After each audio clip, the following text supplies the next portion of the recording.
And we call the the Carroll County Commissioners meeting to order. We will start with the Pledge of Allegiance, please.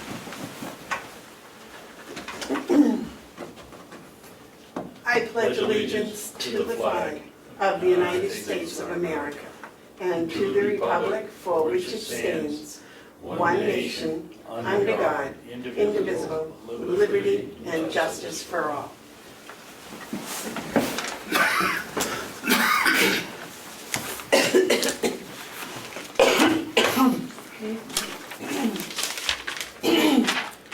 I'll make a motion, we approve the minutes of June 14th. Second. All those in favor of approving the minutes of June 14th say aye. Aye. Aye. Aye. Those opposed? And today's the 21st.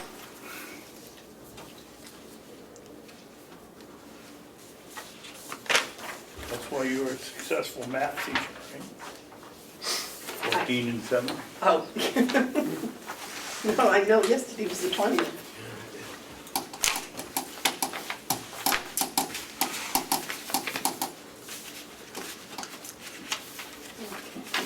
Oh, there it is.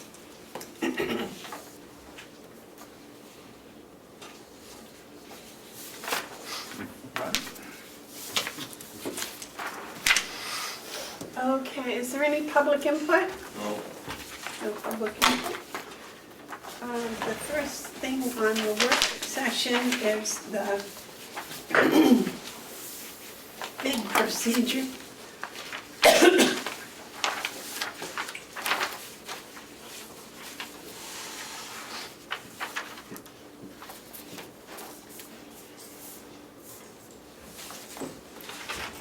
Ken, which one is the bid policy?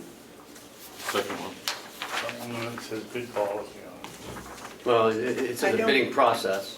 in process. So that's the policy? Yeah.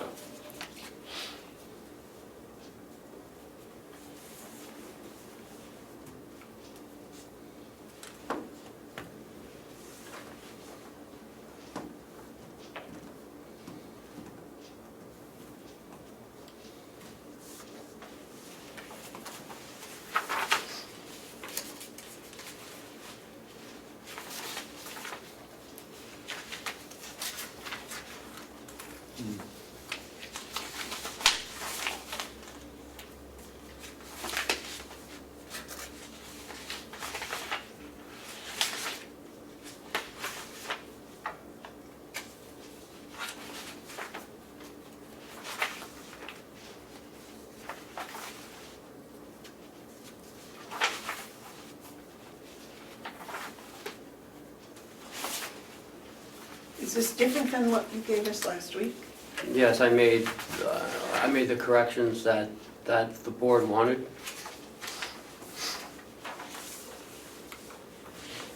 Okay, let's see.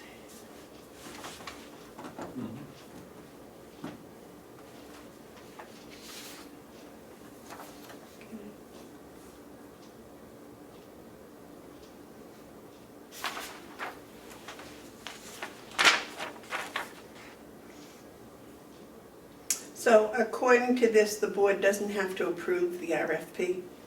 Right. Which is fine.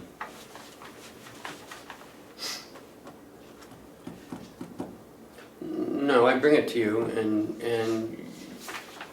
in the second paragraph, the county administrator will bring the RFP to a scheduled county commissioner meeting to make them aware of the RFP and for any input the BOC may have on the RFP.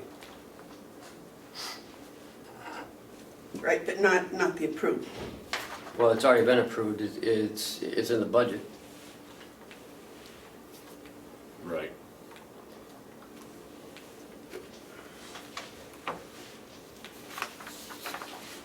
Madam Chairman,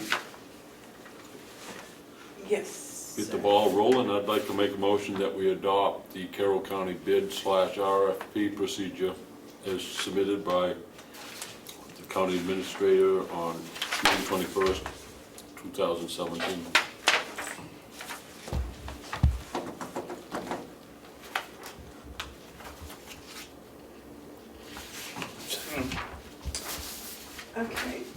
is there any discussion?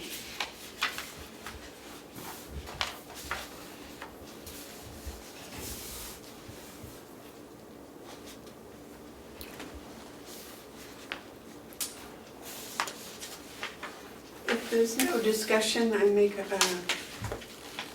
all those in favor of accepting the Carroll County bid RFP procedure signify by saying aye. Aye. Aye. Those opposed? Aye.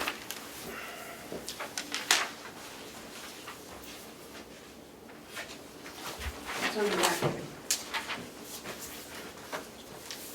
Oh, this is my signature.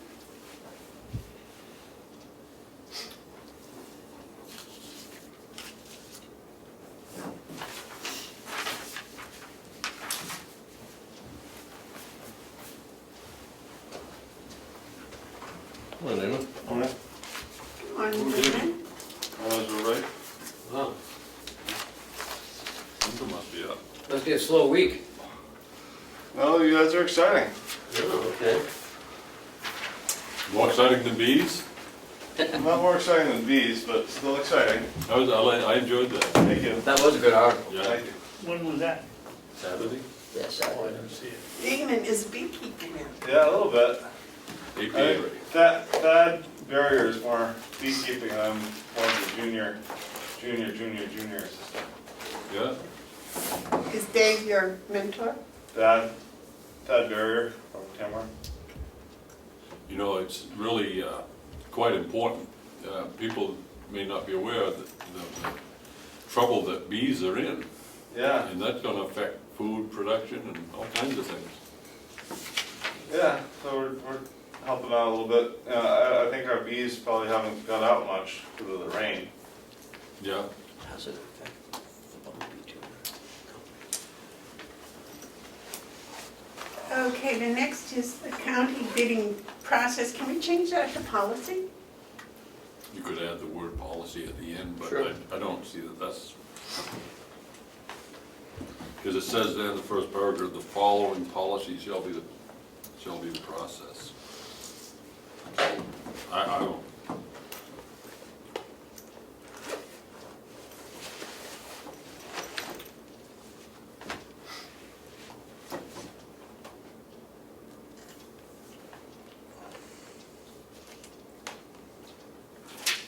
And this talks about, you know, You, the steps that people take to put an RFP out.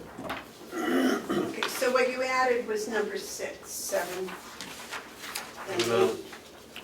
Is that right? No, 6 was always there. We just tightened it up. You wanted it to flow a little bit better. I made some changes. I put the comma in between the 2 and the 5 for the $2,500. Yeah. Okay, and I thought Mark had asked that in number 5 it say all RFP requests and not bid.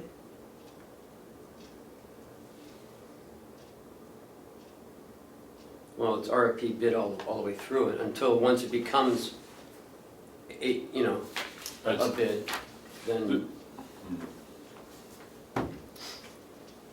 Part I like, Madam Chairman, is on 7 in bold.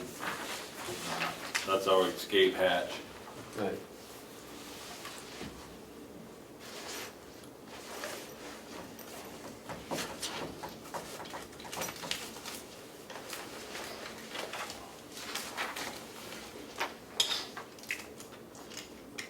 I have a problem with number 1.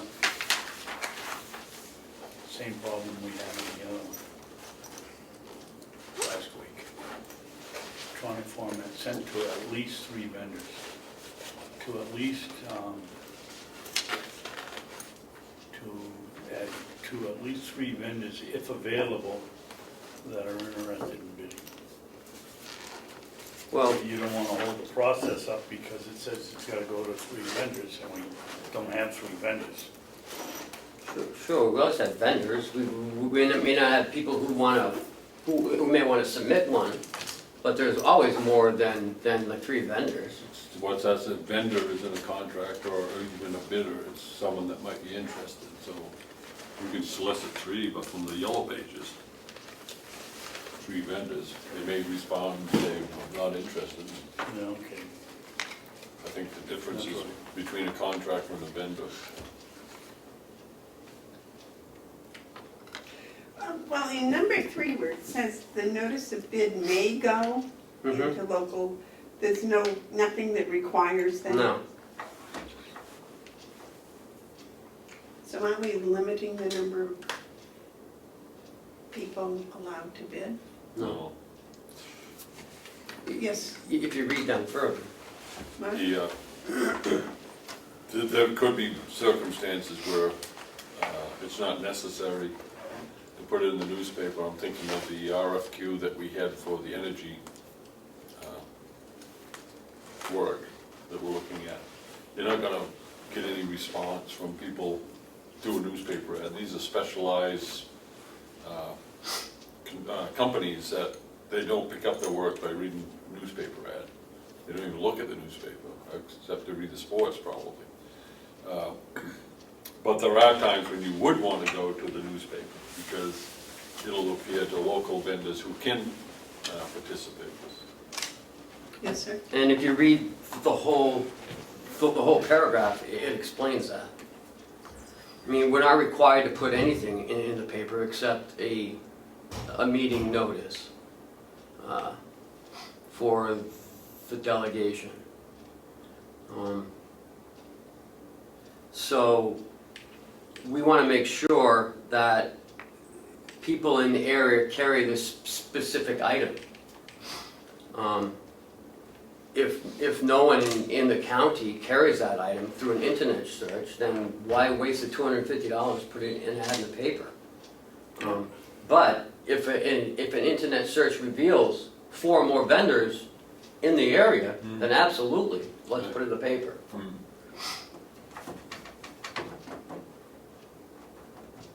Who does the internet search? Department heads. Yeah. And they submit that along with their RFP to you? No, if there's, 4 or more, they would put the ad in the paper. I'm not putting that in the paper. The RFP comes before the ad. Right. The ad is so that you can know that there's an RFP. No, my question was, if they did an internet search and they found there were 4 or more, and they were sending the RFP in to be approved, would they attach on that they had this information? Or would they just wait until it was approved and then go ahead and advertise it? Because it behooves the department head, to put it in a local paper, because they'll get local people.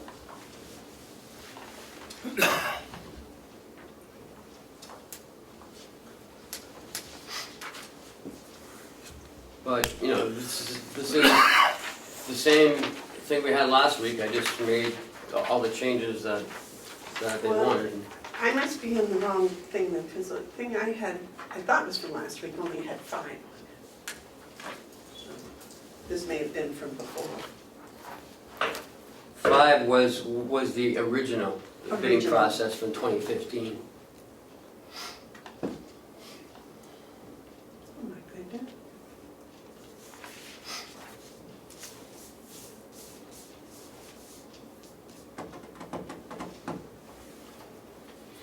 Yes.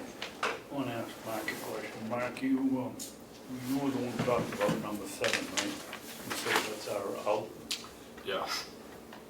The last sentence, right to accept any and all bids and to reject any part of the bid as presented. In other words, at the last moment, if things look like they went askew, we can just bail out. Right, but as I read this also, we could cherry pick any bid that we wanted to and pull out any part that we wanted to. And order that where company B, had they known that, might have done something differently. Well, this language would be posted on every bid. Yes. So what you see when that's on there as a contractor, when I see reject any and all bids, and if they're That's pretty looking, clear. right, and if they're asking for alternates, or they'll ask for valued engineering suggestions.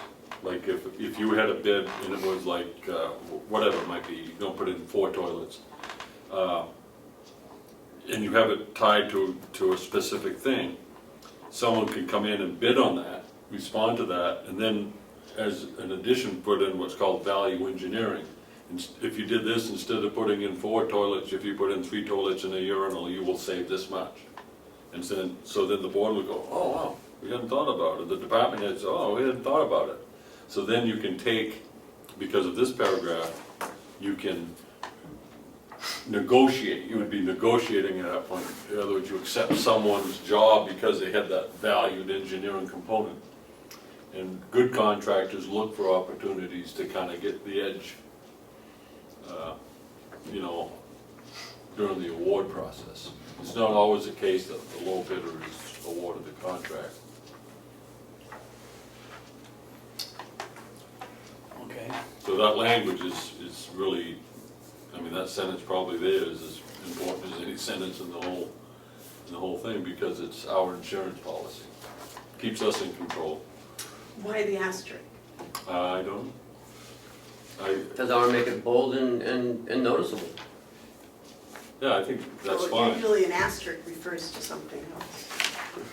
Just curious. Well, whatever. she's right. You can correct that by engrossing it, enrolling it different, you can do the punctuation stuff if you need to. How about just parentheses at the end, this sentence will appear on all bids, Okay, something like that, sure. because an asterisk usually means there's a footnote somewhere, and the person might be figuring they only got half a bid.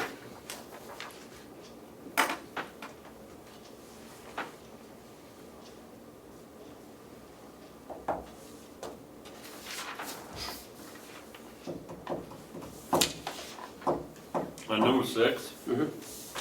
second sentence, it says BOC may announce. I think we get ourselves, Will? yeah, I think it's shall, yeah, Okay, is a better word. The importance of that is the people who submit bids, they want to know where they are as soon as they're open. So you declare the apparent low bidder. that's what it says in our procedure. So the difference now between now and this new one is now the department head reviews the bids, and in the new procedure, you're going to review the bids with the department head. If I feel it's needed, sure.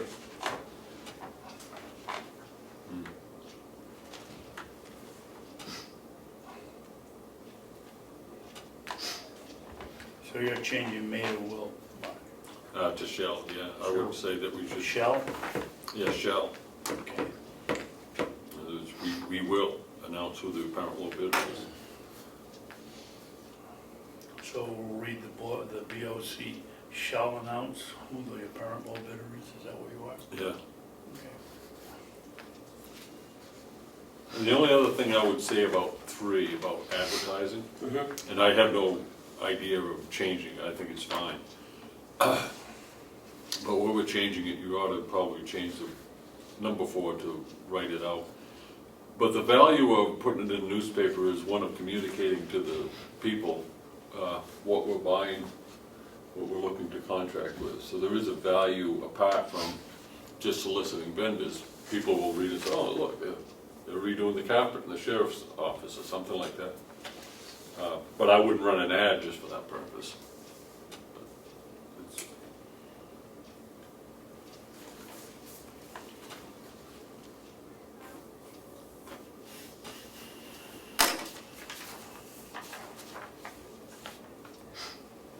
Are there any other comments? I'll make a motion, we accept the bidding process. second? as changed. Let's change it to the county bidding process procedure. I think you want policy. Yeah. Policy, excuse me. Add policy after. Yep, yeah, thank you, Mark.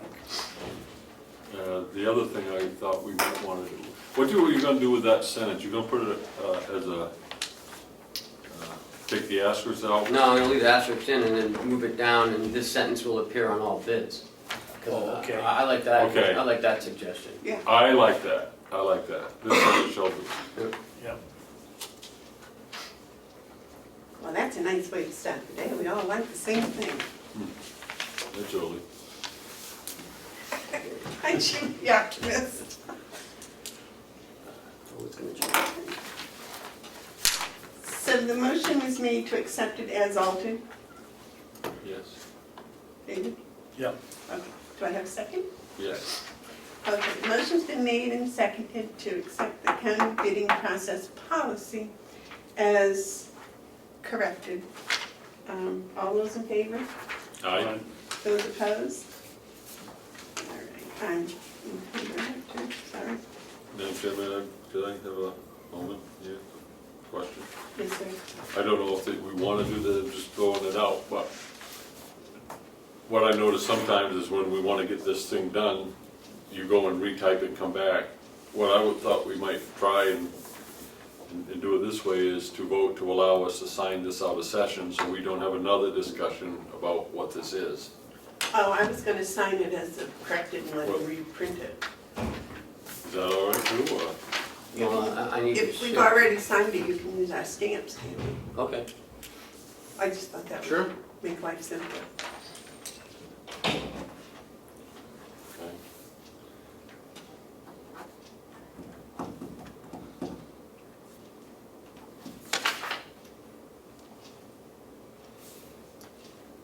Number 4, and do you mind if I change that? I changed it on mine already. Yeah, this is the one we signed. Yeah. I just, Oh, yeah.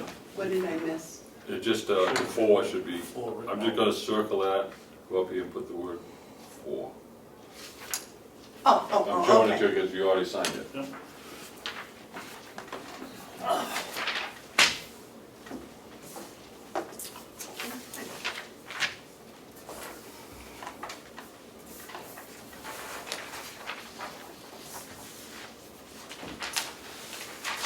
All right, next is Howie's presentation. Before we do that, I have a question. Ken, do we get regular reports from the other department heads also? No. When they come in, you know, I mean, When we ask for them, that's what. yeah.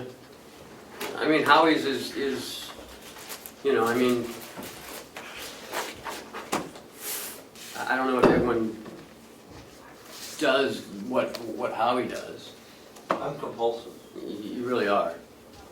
Here's the thing, is that the nursing home is big, and it takes a lot, it's taking a lot for me to come into understanding of all that happened, so I appreciate how he's coming in. But I also, with my walkthrough with Jason at the jail, which I'm glad I did, I learned a lot, those also serve as opportunities to be enlightened. And I'm sure if we needed him to come in and give a report, we could get one, but I think the nursing home with all that's happening, I like frequent updates because, you know, there are labor issues, our need to look at future offerings, you know, just the need at the nursing home is so intense that I like these updates from Howie.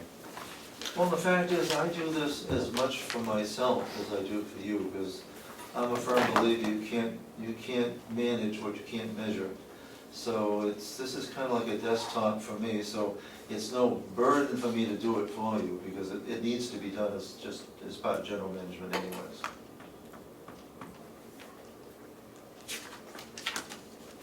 But, Madam Chair, if you wish, I can take it from the top, or I can proceed anyways. Well, because I love numbers and graphs, so I was just thinking it'd be nice if we could do this for everybody. They all don't do this for them. Yeah, I know. Well, a nursing home is particularly complicated. And I can't say that it would be needed for the other departments, but nursing home, where everything from food to maintenance, it's a microcosm of all kinds of things. So without key metrics, it'd be awful easy to get lost. Okay, so why don't you, I was gonna say, why don't you take it from the top? From the top, I've added something in page one, because I thought, in addition to those other metrics, first and foremost metric, finances. So I thought this gives you through the end of May, where we are, and reducing it to its core, instead of all the line items, this is all the departments. So it gives you a good overview, and ordinarily, at the end of May, we would have spent 41.7%. We have spent 39%, and this shows exactly where it is, budget, how much we've spent, and what percent of that budget has been spent. Howie, Yes. you need to explain a few of the figures to me. What's the 41.7% of budget? Is that what we've spent? Nope. Or is that what part of the budget, that portion of the budget is through 5 months is supposed to be 41.7? Exactly, that's the target. If we were penny to penny, 5/12, 5 months out of the 12 months equals 41.7%. So on the expense side, lower than 41.7 is good. Okay, so I would look at this and I'd say at the end of 5 months, and we're almost 3% under in our budgeting. And that's not small chicken feed when you're dealing with a nursing home. Are we looking at something in the last quarter that's gonna bump us up, that's Well, definitely. It is right something's now. gonna happen in the last 6 months that's gonna cost us more than they did in the... It costs us $1.5 million. Right now, we're $300,000 under projected expense, but remember, we spend our whole first quarter spending as little as we can. We don't have an approved budget. So the first quarter spending is always low because we can't spend anything for improvements or capital or anything, so it's bare bones. We also do get whacked at the end of the year with some significant expense. Typically in the form of sick time buyback is a big number. So we do have end of the year expenses. So I'm not predicting that we're gonna come in the year 2.7% under budget. But it's a good sign at this point that we are, because truth is, if we're 2.7% over budget at 5 months into the year, we would have to do some real juggling to have a balanced budget. And don't forget, Howie, your nursing home bond payment is due in June, so. Quarterly, right? Semi-annual? We pay the bond payment in June, and we pay the interest twice. Okay. Now, this strategically does not include the financing part. This is strictly on the operations side. Because the bond payment, we know what that's going to be, and that's been budgeted for. So that will end out the year as being right on budget. But this strategically is just the operational component. Mark, do you have a question? Yeah, whenever I track budgets, which I do all the time, I guess, I go onto the adage of the song, Kenny Rogers, don't count your money while you're sitting at the table. So what I look at this is you have banked 337 off your budget thus far. But I expect that you probably will have to dip into that bank. In other words, this is good news, but I'm not. This is about where we should be. I don't think we want to count the money at the table. All things being equal, 6 months from now, that should disappear, and your 6 months report from June to May will show that you were over for that segment. But overall, that's pretty good. It's not bad. It's One not of our bad at all. biggest expenses is coming up, it's starting right now with summer vacations. 80% of our staff are essential staff. That means when they're out, they have to be replaced with somebody. So on a given, when a nurse takes a vacation, we're spending 2 salaries that week, her vacation time and her replacement time. So summer payroll is going to be significantly heavier than the spring, in this case, the first 5 months. But I do think a realistic reflection would be if you added a line, set aside for these 5 months for bond payment. Well, in this one, this actually doesn't include bond payment at all. But Bond isn't under operations? No, it's under Mountain View, especially when it got transferred there as an enterprise fund. But the bond payments, principal and interest, are budgeted for, and they always end up zeroing out. Are they in that $12 million? Is the bond payment in the 12.6 million? They're not, Okay, so then it doesn't matter. no, because the bond payment, when you add in the bond payments, it comes up to Okay, 14,419. okay. Howie, from what you said, and on the original question I asked you, should we not be trying to be at a lower figure than 39% if we're going to be coming into increased expenses in the last, I mean, we're talking almost half a year here, and we're gonna go into the next half of the year with higher expenses. I would think our goal would be somewhere around 38 or 37%. Well, this still gives us an advance of $337,000. So that in past years has proven to be adequate. So right now feeling not confident, but this is about typical. This is about where we have been and should be at this point.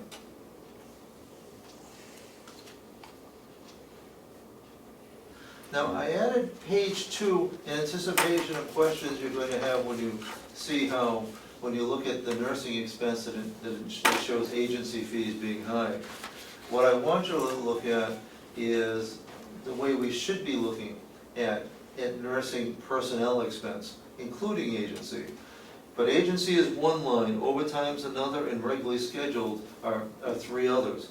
And to that end, we're still under budget by $36,000. I'm not happy, Lori's not happy, we don't like using agency, we don't like using overtime, and we don't like using incentive. And we've taken some significant steps to reduce that.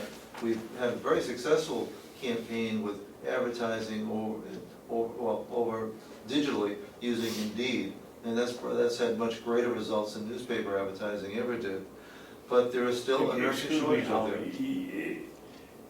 It may be bringing in applicants, but is it bringing in people?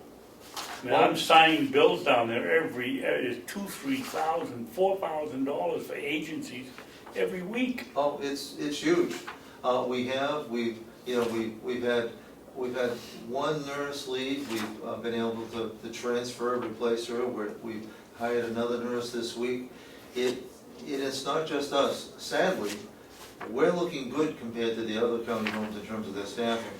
But for me, it's not going to be good until we drop that agency and overtime and incentive line down until it's next to nothing. I would much rather see the personnel payroll line be redistributed to the people that are scheduled and working than to have it be going to a few people, especially when it's going to outside people, with no offense to our agency staff.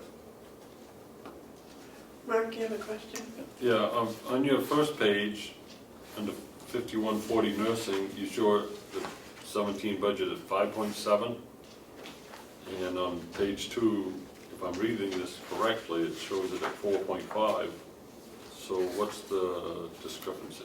Discrepancy on page 2 is only the personnel expense. It's only You the said, yeah, you had said that. compensation You lines. had said that. This number here, and this one. Oh, okay. But he just explained that this is personnel expense, and you had said that twice. But when you look at it, when you look at the nursing budget shows a total of 5.7. Of that 5.7, 4.5 of it is people, and this doesn't even include benefits. This is just the salary line, So the 1.2 is the other, the nursing supplies, yeah, okay. and also nursing, and also the staff benefits, which is significant. But I didn't want to confuse that with this. So when we get later, we get to the point where we look at agency. Our agency is high, but when we do have an agency person, we also don't have a regularly scheduled person. So the agency fee looks high, but the net isn't quite so bad. When we have an agency person, we don't pay benefits, right? Correct. If we how does that compare to what we end up paying when we do pay benefits? Well, we have actually two kinds of agency. We have the short-term agency where somebody calls out tonight, say 11 o'clock, and we can't find any of our own staff to do it. We call agency, we're paying $80 an hour. That hurts. There's no way that, but Lori has also been successful in taking on, when we have a known vacancy, taking on a long-term, it's not really a per diem at that point, it's called a number of different things, but that's at about $40 an hour. That $40 an hour compares very close in some cases to with benefits. So that long-term local tenant doesn't hurt nearly as much. And that is why, you know, Commissioner Babson is signing a lot more invoices, but much of that isn't for the day by day, it's for the essentially week by week. We actually contract for between 8 and 12 weeks. And that has resulted in a savings of about 50%. It's not unlike what we would have had to pay in overtime and benefits. The benefits is what I'm, Benefits are about a third of our pay.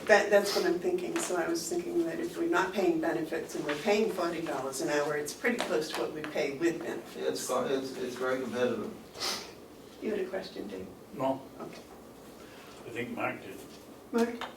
Yeah, Howie, what's your plan for overtime? You only got 30% less, and you got 59% of your year left. And I know you're talking around agencies and all that, but I'm just looking at the raw number. You spent 70% of your entire overtime budget.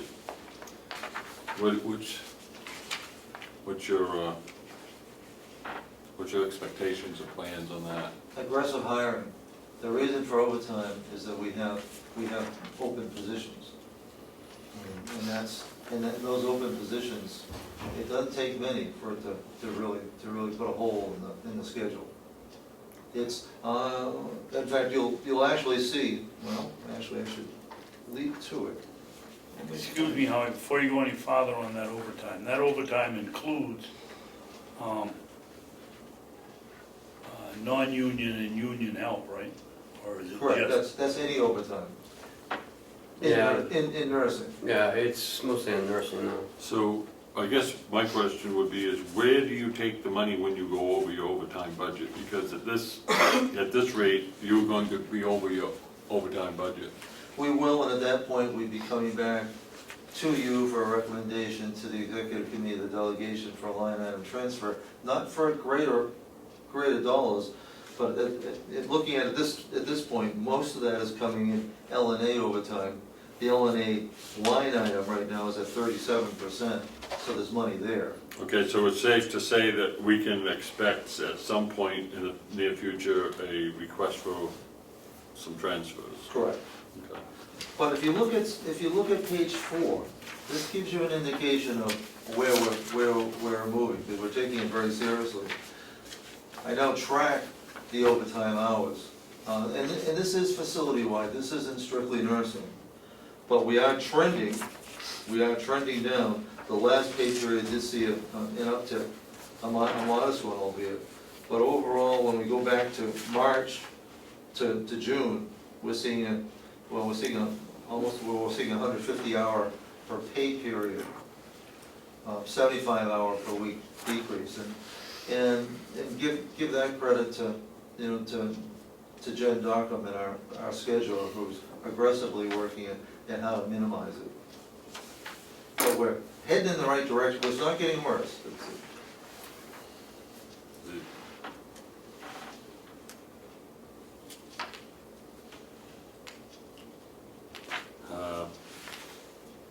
So back in March, it looks like you were peaking on your, I'm looking at 4.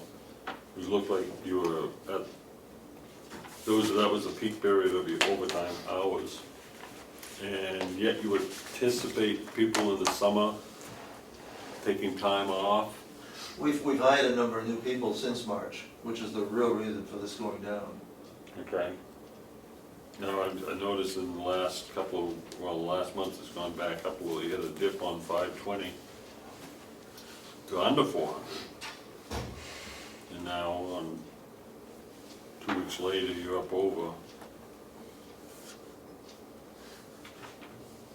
I almost like to be able to figure out what that next line The should next be. one's gonna be. You know, it's, Well, we just hired 8 LNAs this week.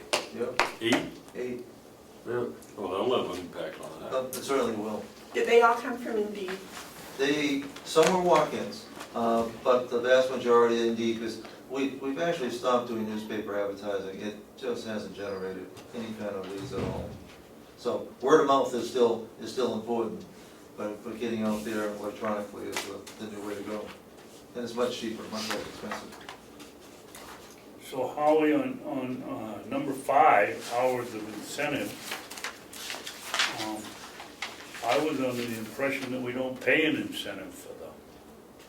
Well, we pay incentive when we're desperate, you Yep. know, and incentive is the first cousin of overtime. Incentive is what we pay to somebody who hasn't got the 40 hours, but we have an open, if we have an open shift at 11 o'clock tonight, and we have the choice of agency or paying somebody who works 32 hours an extra $3, $4, or $5 an hour, we pay the $3, $4, or $5 an hour as an incentive. Not desirable, not a good thing, but it's oftentimes, well, sometimes a necessary thing. Less expensive for us. It's less expensive, but not as good as not paying incentive at all. An indication that we're understaffed. Well, If you have to give incentive pay for people to work, it means you don't have enough people to draw from. that is a significant part of it. What we're also facing is a new workforce. Let me speculate a bit that the three of you, when or if you were working an hourly position, probably wanted overtime, probably competed for overtime, probably asked for overtime. Many of our younger workers are great people. They're great people, but they don't want to work overtime. Lifestyles have changed. It's a different group of people. In the old days, unions fought. Big parts of collective bargaining agreements were how overtime would be allocated and to who and how. Well, we can't find people to work overtime. So essentially, we have to buy them off. More people is going to help that. So I mean, that's still the only solution we have. But I wish we had people fighting for overtime. That would make life a lot easier. When you pay the incentive to people that are already work here, that's actually better for your clients because they're familiar with the people. Our own people, whether it be by overtime or incentive, will always be an advantage over agency, and it'll always be less expensive. But our goal is not to have to use excessive overtime and not to have to use incentive. Incentive creates its own problem too, because when you pay incentive, well, people hold out, why sign up ahead of time for a vacancy if there's a chance, if they get desperate enough, they'll pay incentive. And I respect staff, I mean, they're protecting their economic, their economics. So we have to be sure that incentive doesn't become the new norm. And the best tool that we have to do that is by adding more per diem. So there'll be people that'll want to take the time at regular rate rather than at an incentive rate.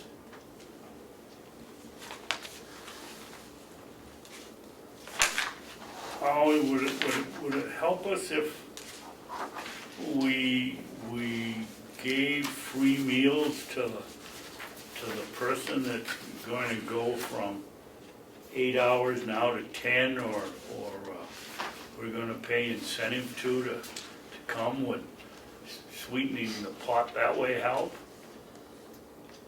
Meals haven't proven to be attractive, much of an inducement. We have the reduced prices in the cafe are so attractive that for anybody who needs a meal, it's not a burden. The free meal part got to be, and there's a reason why it doesn't exist anywhere else. It forces the kitchen to spend far more time people are fussier with a free meal than they are a meal that they pay for. It's counterintuitive. Well, and there's also a lot more waste that way. There was, it's worked out very well now. Is there, Now, when we get in a jam, if we help somebody over, we do whatever it takes to get them there. We're not gonna let anybody go hungry because we asked them to stay from 3 to 8, and they didn't have any money with them, and we're not gonna punish anybody. But that's a rare exception. would we gain any advantage by paying somebody's mileage if they stayed couple of hours overtime or, Well, that's what the incentive is. So if they stay, they get oftentimes an extra $5 an hour. well, we're still losing people, and you just said they're trying to not work overtime. I'm trying to think of ways outside the box that we might entice somebody to stay and work. I suppose you gotta fight the union if you do that. Well, I wouldn't pay everybody, but if someone volunteers to come in and take an extra shift, maybe you do it that way, I don't know. Do we Well, pay no, time and a half? Huh? Do we pay time and a half after 40? we do. Yes. Well, you After know, 8. when I was working, we always figured if you work 60 hours, it's like getting 2 paychecks, 2 weeks' pay in 1 week. 80 hours worth of pay for, I would think people jump all over that. It's Yeah. only Back to 70 hours. We have a young, relatively speaking, workforce, and new lifestyle is, they have plans. Yeah, well. And many of us are caregivers in their families. They're parents or are taking care of other members, and they, even if they wanted to, they don't have that flexibility. Good. Let's see, skipping through some of the. You work 48 hours in a week, that's pretty good paycheck at time and a half after those 8. I don't know. I think people jump at it. One would think, but there aren't that many. Some do, but not many. Slide 3 shows you just as kind of a quality measure of where we are relative to staffing. Despite our problems, we have superior staffing, and we're running in May 490 hours per day, and this is of direct care staff. This isn't all the staff. This is the LNAs, and this is the nursing administration. This is our floor staff. That averages 5 hours per resident per day. The average number of residents per LNA on the day shift is only 6.4, which is a wonderful staffing ratio. I'm never going to say that is it enough? Well, it's never enough for the care of all people, but compared to a typical nursing home with a staff, where instead of having 6.4 assignments in LNA would have 12, 15, and sometimes even more, it's superior. And I say that so you can feel comfortable. And if you had a single measure of care, now how do you measure good care? If you only knew the staffing ratio of LNA to resident, that would probably be the single most important statistic that you could take if you're looking at another nursing home. And you'd be hard pressed to find any other place that for our last 6 months has averaged 6.5 assignments per LNA. Going on, we looked at overtime on 4. Incentive pretty much mirrors the overtime on 5. It's been trending down, but did have an uptick.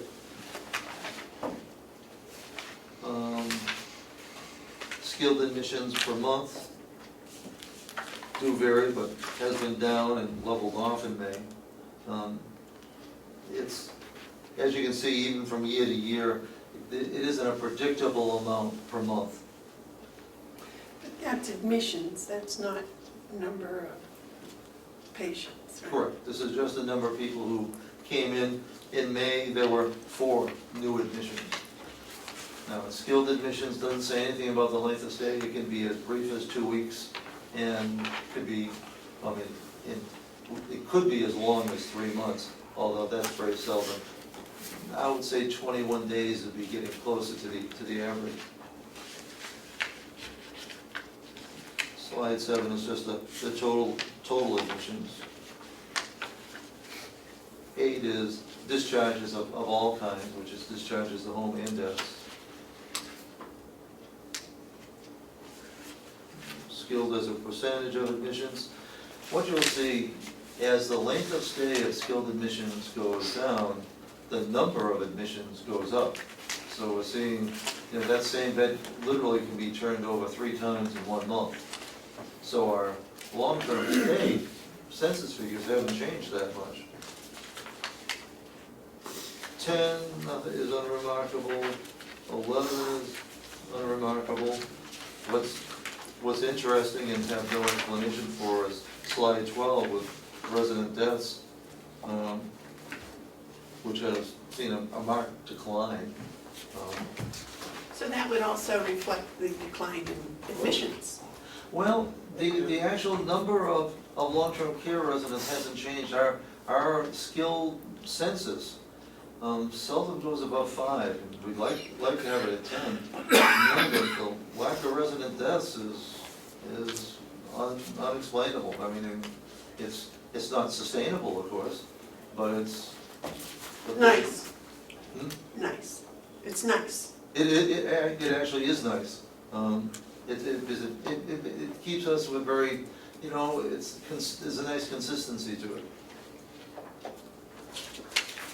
13 is the average census per day, which is tracking a little bit less than the previous 2 years. Howie, I remember 2 years ago, February was a big off to heaven month. Oh, I think there were 13 between Yeah. January and February. Why does it appear that January, the first quarter, is an exit quarter? I would guess because of the winter, the cold, flu. And they're inside, it might be the flu. People No, coming in no, from no the flu. outside. No, we don't use the flu word. We are remarkable. We might be the only place where we've had no flu. And we work very hard at that. Okay. What's going to be hard to pull out of these figures in terms of resident deaths is that, we are like 4 nursing homes in one. We have the skilled, we have the long-term care, we have the dementia, but we also have a component of hospice. And if we look at this past year, we have people who come in 2 weeks later, they pass away. We've had, and that's not a horrible thing, that's why they came here. Their condition, they could not be managed safely and well at home. And it's wonderful that we could be here, we give them preference. But that spike in January, February of this year, I forget about last year. Last year wasn't hospice related, this year was hospice related. And so while it is sad, we were serving an important purpose for in this case, 2 or 3 different families. Currently, we have like 10 on hospice right 10 on now? hospice, which means they have a physician projected length of expected life expectancy of 6 months or less. What is remarkable, and it's always a joy to see, is that when people go on the hospice, they're essentially agreeing to not taking part in life-prolonging procedures. And typically that means a vast reduction in the number of medications they take. And it's not unusual. The average number of medications that our residents take is between 15 and 16 different medications. That's not how many pills they take per day. Some of those medications are 4 times a day, 3 times a day, and 2 times a day. But they're typically on an average of 15 to 16 medications. When somebody goes on a hospice, they're essentially only going to take medications that are treating their pain. That can reduce that down to 2 or 3. They get better. They find out they've been taking these medications for 20 years. When they stop taking them, they actually get better. And just nobody really knows what's going on with all these 15 medications and the interactions with each other. So it's actually interesting to see that they they get off all but their pain medications, and they do better. Now, that buys you some time, but you can run, but you can't hide. But it's wonderful to see that their quality of life during hospice can actually improve, even though they and everybody know that it's not sustainable, and at some point in the near future, they will succumb to whatever underlying disease process they have.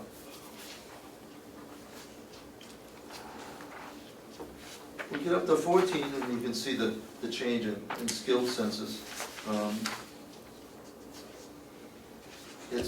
It's averaging better than previous years, but it is not a steady census by any means. Are we gonna make budget on the revenue from? I think we will. We're not gonna exceed it, as I hope, but given that we're tracking close to last year, and that was the basis for the budget, I think we're gonna do okay, but my real hope was that we're gonna exceed it. Skilled census throughout the state is down, and nobody has a handy explanation for that. Part of it, I suppose the obvious is that the skilled length of stay is down.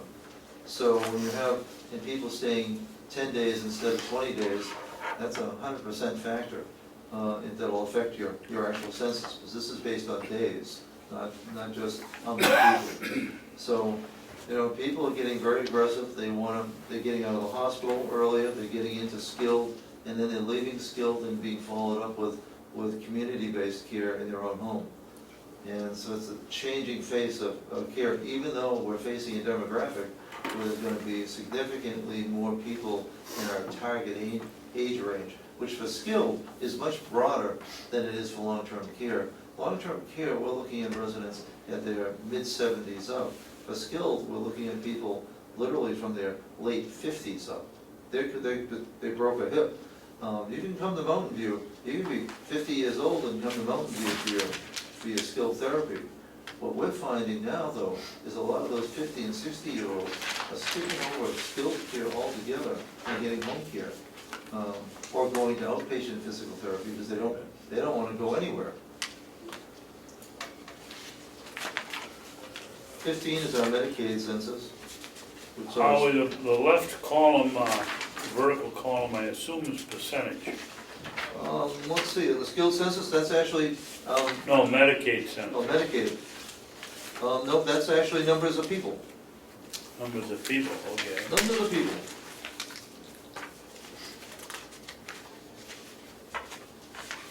And how does that relate to our percentage goals? Our Medicaid is a little bit lower right now through nothing that we've done intentionally, although it did spike up in May. Well, and our private pay is down, so, and our Well, Medicaid census and our occupancy is up. How Well, can both of these be down and the occupancy be up? private pay is at, for May, is at 31. We budgeted for 25. 25, right. That's our baseline, is 25, Okay, so we are up, we're not down. well, we still have the same number of rooms. Right. Correct. And if the number of rooms, we have 103 and we keep one open for skilled, that's 102. Correct. And we're running 101, and private pay is down, and Medicaid is slightly up. Well, What's making up the difference? skilled and, well, see, private pay is trending down, but it's still way above its budget of 25. Okay, So those two run in tandem. When private pay is down, Medicaid goes up, is the easiest way to explain it. And private pay is down and Medicaid is up, and that's an expected movement. But our private pay, and we do not, it's not that we don't encourage it, but we give no preference to private pay. In fact, we give preference to Medicaid because, you know, people have health needs and they have financial needs. And need has been the guiding force that the board has always wanted us to use in admission decisions. So someone in financial need and health need trumps somebody in health need and private pay. And and so we actually give preference to those in need. Well, I guess I've lost you because private pay, you say these are people. That's 32.5 people from private pay. Medicaid is 64 something, so that's a total of 95 people. Right. And yet our occupancy is 101, Skilled. And you're actually, 101.1, the total. add 5 skilled in there, Yeah, well, that's actually 6, right? 6, 6 skilled, and that's 101. and you're there. Oh, okay, I see what you mean, all Yeah, right. so the missing, the third missing link is component the skill. is Right. skilled. Okay, I'm with you, thank you. But I like the question, because if the math wasn't adding up, we'd have a problem, but I think that it does. 17, looking at it a little differently with cumulative skilled, what essentially you're seeing is that 2017 is mirroring 2016 almost day for day. When you, instead of looking at those ups and downs, you add them all up cumulatively, it's tracking the same as last year, and our budget was based on last year. So these are obviously dollars in that column. Those are days, those are literally days, 2,500 days? Skilled days. skilled days. So if you have 5 residents, that's 5 skilled days. Gotcha. Yeah, so for May, we had just under, something like 900 skilled days. I think 18 gives you a better overview. It shows the cumulative total days. In May, for that, we're under 2016 by a hair. We're, cumulative, in May, we're at 15,000. Through May, we're at 15,000 days.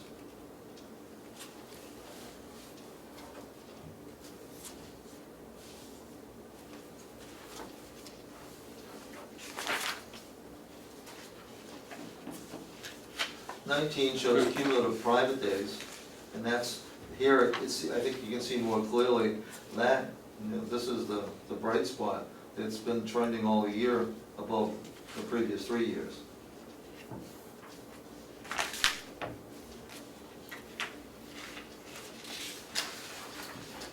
I certainly like 21.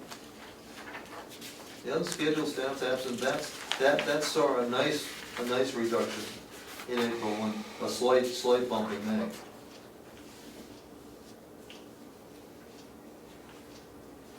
But Lori's working very hard at doing whatever we can to change, to reduce. But it's still, unscheduled absences are what hurt us the most with overtime and incentive. When you have somebody who's not, when we need to hire somebody because we get a position open, you can plan for that and put per diems in. It's when somebody calls this morning at 10 o'clock that they're not gonna be in at 3 o'clock. That unscheduled absence creates a nightmare. And that's what we're trying to fix. Because right now, as you start looking through the other slides at 22, you'll see that even though it's down in May, it's still over 2.5 absences per day. That doesn't sound like much, but when they come in at the last minute, finding somebody, it's a scramble. Howie, I've asked you this before. Wouldn't it almost be beneficial if we hired a couple of substitutes that would be on call? Well, that's really what we're doing with our per diems, and Lori's working at trying to increase that per diem pool. And of course, we need to look at our underlying system. Right now, our underlying system rewards unscheduled absences. And we never wanted to have a system that punishes. But we have to be careful that we haven't created our own monster here. Something that I'd like to look at, that I think we need to look at, and many other businesses have looked at, and we need to talk to the union about. Most every other place has actually done away with sick time. They combine it with a personal leave time. So that people control their vacation time, their holiday time, and their sick time. It doesn't mean reducing the total number of days, but the net effect in many other organizations has been a reduction in unscheduled absences. it's essentially budget neutral to the organization. It has some implications upon when somebody leaves, because then it becomes part of the service. So there are financial components. But I think one thing that, looking long-term, we need to look at is if we give people control over their time, that we might incentivize them. Effectively, we're incentivizing them, let's not use it as a sick day, because I want to take that vacation in September or whatever, and maybe we have an awful lot of our unscheduled absences are related to family care issues. And that's a hard one, you know, because what is a young mother supposed to do when the babysitter cancels out on her? Well, she calls in sick here. Well, if that came out of a bank that was part of her vacation bank, maybe there'd be an incentive to have other backup plans, so that you wouldn't lose a vacation day. But right now, we're incentivizing with the best of intentions for people to call out. Yes, Dave? I don't think that's what Amanda was asking. I don't want to put words in her mouth, but she suggested it before. Hiring, I would call them floaters. I mean, why couldn't we do something like hire a floater or two for every day of the week, whether they come in or not, so that if you have to call somebody at 8:30 in the morning, they're the ones that are getting paid for that day, and they should have kept it open, and now they come in. That's step two. Step one is getting the full staffing with all these new hires. So once we fill the positions, then, because I know that was Chris Algren does that at the restaurant, that is a legitimate plan, but right now, if you can't fill the basic openings, you can't fill the contingent openings. So, Well, filling the basic openings, Holly, and I don't know an awful lot about your business, but there's a big difference between coming in and being expected to be there 40 hours a week or being there 8 hours a week. One day and... But the person never knows. Huh? But the person never knows. Well, that's why you pay them for that, you pay them for Monday, and if you need something on Monday, they better keep it clear, because that's what you're paying them to come in for if you need them. So we're gonna pay someone an 8-hour shift if they don't come in? Yeah, but you may not have to pay them, you may not have to pay them. You pay them the going rate if they come in for 8 hours. If they don't come in or they're not needed, you pay them on a on-call basis. So, I mean, we gotta do something. Well, we're not the only ones in this predicament. Every nursing home is in the same Let's hospital. become the first one that gets out of this predicament.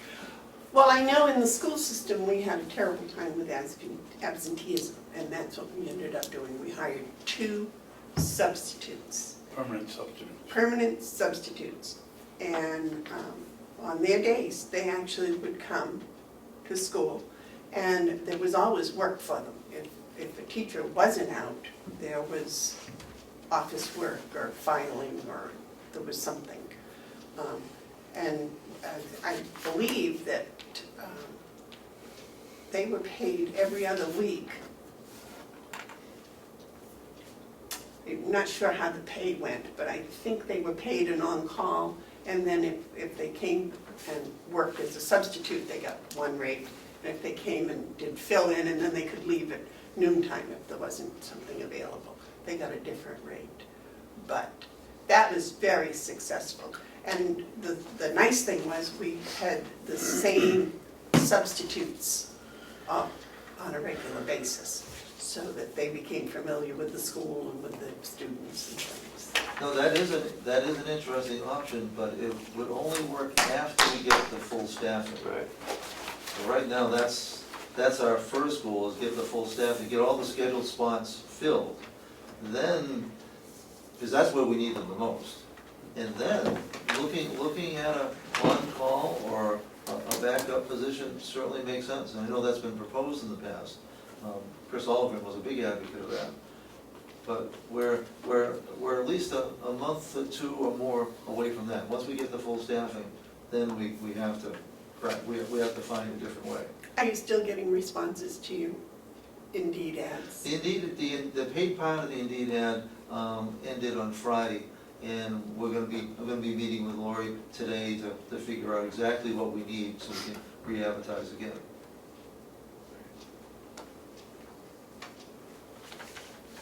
Any other questions?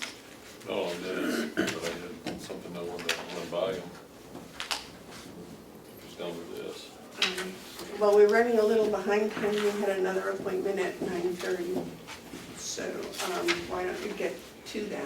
It's been 2 months since we had our gathering up to the Gibson Center. And I just wondered, I know the commissioners charged you and Ken to go to the next steps. I just wondered how we're looking, if there's any, and I know it's a slower process than probably I would like, but I know there's a lot of enthusiasm in the county for what we started. I just want to make sure we're keeping enough energy behind it. So I didn't know if you had any information you can share with us or updates. So. Well, I do. It's actually proceeding on two fronts. One being all geared around assisted living, one being in addition to the Mountain View Community Building here, and the other for the Mount Washington Valley. Made explorations, wanted to be sure we looked at all the local options. The hospital, which we originally thought might be a viable partner, it has proven that they can't. They would like to, but it isn't what Maine Medical wants. So so even ruling that out clarifies the playing field. To that end, and with thanks to Commissioner Hounsell, we have a meeting next Wednesday with actually a consultant and a finance person. John Freeman from Vermont financed the Morrison's expansion that's happening in Whitefield, and Roxy Severance, who's now a consultant, was instrumental in getting that whole project started. It's under construction, interestingly, by the same architect that the county used for Mountain View. Very, very knowledgeable people. And we'll be meeting with them next Wednesday. And that should give us some insight, because the relevant experience from, I look at it this way, if they can make it work in Whitefield, well, we have no problem in Conway. So finding out what they did, how they financed it, is going to be instrumental. I've also been in contact with George Cleveland, who's the Gibson Center, Executive Director of the Gibson Center, because we need to get more aggressive in the Mount Washington Valley at locating a parcel of property. Now, on this end, I've been talking extensively with the architect and going over some really preliminary plans and programs for what in addition to this building could be, so that I can get some preliminary numbers for you in terms of feasibility, both for the expense, but also the revenue projections. Something that we're building in for consideration is the assisted living actually being two-tier. Typical assisted living, but also memory support assisted living, which is actually where the bigger need is, but it's designed differently as a secure unit with somewhat smaller rooms than it is for the typical assisted living, but it would serve a broader need in the community. He's looking at a number of different things. He always thinks way big. He thinks we should just tear down the old nursing home and build another one and connect it to this building. I thought that would get to be so politically complicated that it wouldn't make sense. So we're looking now at a somewhat smaller addition that would go off the back of the building, in a way that was originally predicted and planned. And while he felt obligated to toss out the grand plan, I think doing something that's achievable is going to make more sense. So that part's actually working along. I'm hoping next Wednesday we'll clarify the issues that we're going to need to do in terms of next week's meeting will be especially helpful in terms of looking at options for the Mount Washington Valley. Thank you. This addition on the nursing home that you're talking about, would that be out towards where the docks system is now? Oh, no, in fact, if you came into the building and turned right, Okay. You turn right, you get to there's an elevator, the right elevator, and you're going out the building across from that elevator is the way it was designed. Okay. And with the intention of minimizing and hopefully eliminating the unknown that we have to go back to some site plans on is the location of the leach fields that are out there and what the impact would be. Not insurmountable by any means, but it has to be taken into account. But it would be at that end of the building. He'd also like to go off the other end of the building too, near the dock area, for independent, if we ever wanted to have independent apartments, which would be, I think, going to be more important in the Mount Washington Valley. If I were to guess now, the program for the Mount Washington Valley would have regular assisted living and possibly independent, not have memory support, because that's very staff intensive and supervisor heavy. Not a problem for us here. A little bit more of a challenge to do remotely and do it efficiently. Gentlemen, do you have any more questions for Howie? Thank you so very, very much for your update. Thank you for your time and attention. All right. The Sheriff's Department is next. Oh, I should stay for this. Dominic, I apologize for running late. Dominic won't be so forgiving of me though.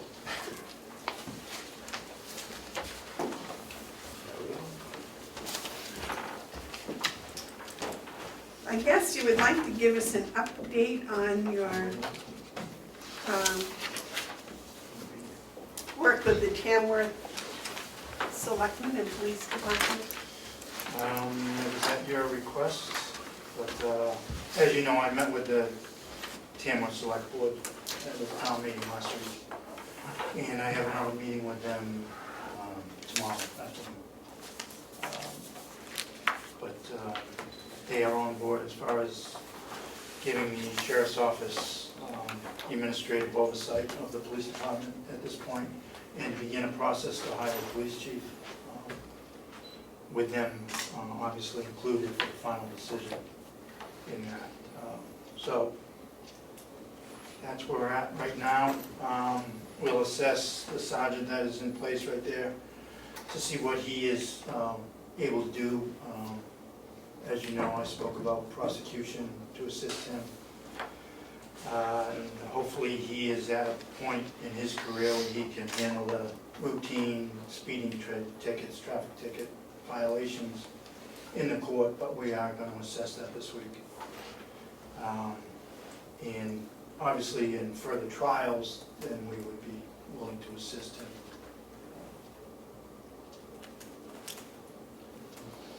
Mr. Babson? Yeah, Dawn, let's go back to the starting line here. Tell us what you've promised to do for Tamworth, and what's going to cost us and what's not going to cost us. Okay, I haven't promised anything. Okay, did well, offer rephrase that, it. Tell us what you told us that you told them you'd do.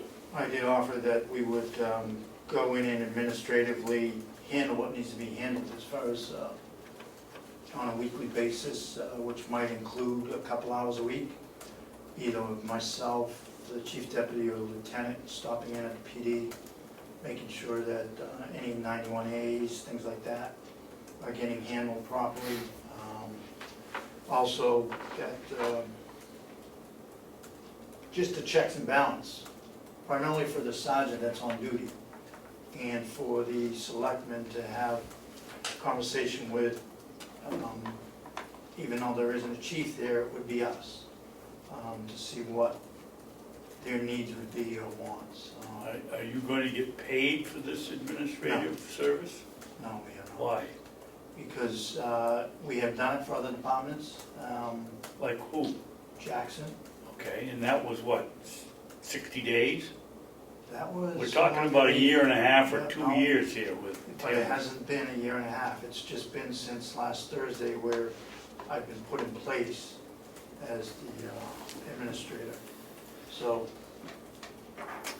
they've been without a chief since, I'm guessing, September-ish. So it hasn't been all that long. Well, 9 months.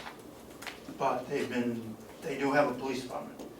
Jackson, we were investigating the police department when we first went in there, which rolled into us not then having to begin a process to hire a chief. The actual hiring only took about a month and a half, 2 months to complete, and they did not find a chief in that process. It was a month later that Chief Burley came about, so. You talk about them having a police force. My understanding is they have one person that wears a uniform that's a police officer, and he lives 45 minutes away. Only if there's a situation in Tamworth, I'm sure that they're gonna call you or the state police, and they'll let him know, and when he gets there in 45 minutes, then he'll be on the scene too. But, you know, to say they have a police department, yes, they do, but it's not there. Okay. I'm not gonna get into the politics of what they have and they don't have. They do have a police department. Yes, they do. So he is there 40 hours a week and plus details when and if he works details. As far as any time after he's not there, that does fall on the sheriff's department and the state police, just as it does for any other town in this county. Yeah, but it's So- only common sense that if you've got 12 policemen or 13 policemen on your police force, you're not gonna have to call the sheriff as often as if you have one that's 45 minutes away Yeah. and not working that night. Okay, take the 45-minute thing out of the picture, because as you saw on the tape, at the end of this month, his cruiser response will not be in play, as he will be driving to Tamworth to get the cruiser. So he will be working a 40-hour shift in the town of Tamworth. So, and as far as between this, since this happened, you can probably count on the number of times he has responded to a call from his home. Well, my point is, So again, most of the time, other than 40 hours a week, they don't have anybody over there in law enforcement, yes, that's true. I mean, I'm not saying you're not right. which requires other towns It's, who are paying for their own police force. I'm not sure where you're going with this, but it's not right not to help them. It's where we're at. So let's just move on, get them the help they need and begin the process. That's where I've begun. So we help a lot of towns in this county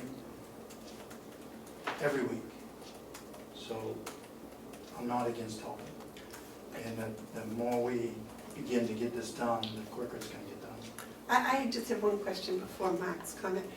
How long do you anticipate before they hire a police chief? You said in Jackson it was a 3-month period. Well, again, it was a month and a half that the process took for applications to finalization, as far as they didn't choose any of those candidates. They were presented with 3 candidates from a board, and they chose none of those 3. So it was about a month and a half, 2 months, start to finish. I'm hoping to have the same result here as far as the process, not the end result, obviously. But I'm hoping by the end of the summer that that's what we're looking at. Mark? I'm really appreciative that government oversight taped the meeting, because it helped me a lot. My trouble with this has always been about money. It hasn't been about enforcement or patrols or prosecution. That I believe is someone else's charge, yours and the good people of Tamworth. But by watching that show and looking at the report that I have, I see that Tamworth at this point in time, regardless of what's in the past, is in a position where they're trying to help themselves. And I like to help people who are helping themselves. I don't see this as them trying to get something on the cheap. In other words, the sheriff's department do the administration work for them and them not ever having to pick it up. I'm quite satisfied that they're looking to have a police department. And in that sense, I believe it's right that the county should help them. But at the same time, you know, I know you don't want to talk about the political side of it, but there is a political side of it. And that goes back to my question about money. There's no question in my mind that you're doing the right thing by the people of Tamworth and the selectmen and the police chief who's, the police officer sergeant who's trying to make a go of it. And on that, I support your efforts. That's your responsibility, that's what you were elected for. Law enforcement in the county is a complicated thing with all kinds of people. And I don't want to even comment on what I would do because, you know, that's not my role. But as an overseer of county funds, I'm a little concerned. You charge $60 per hour for patrols for Albany, Eaton, and the National Forest. And I've long thought that that's lowballing, but that's okay. There's another discussion. So I'm wondering why that $60 an hour wouldn't come into play here, because I think you're undervaluing what you're doing for the good people of Tamworth. If you're doing 2 hours a week, that's $120 a week. And if you go 6 weeks, you know, that's kind of short money. If you go 10 weeks, it's getting over 1,000. That's when I start becoming, you know, more attentive to it. So the question of how long you think this might go will play into it.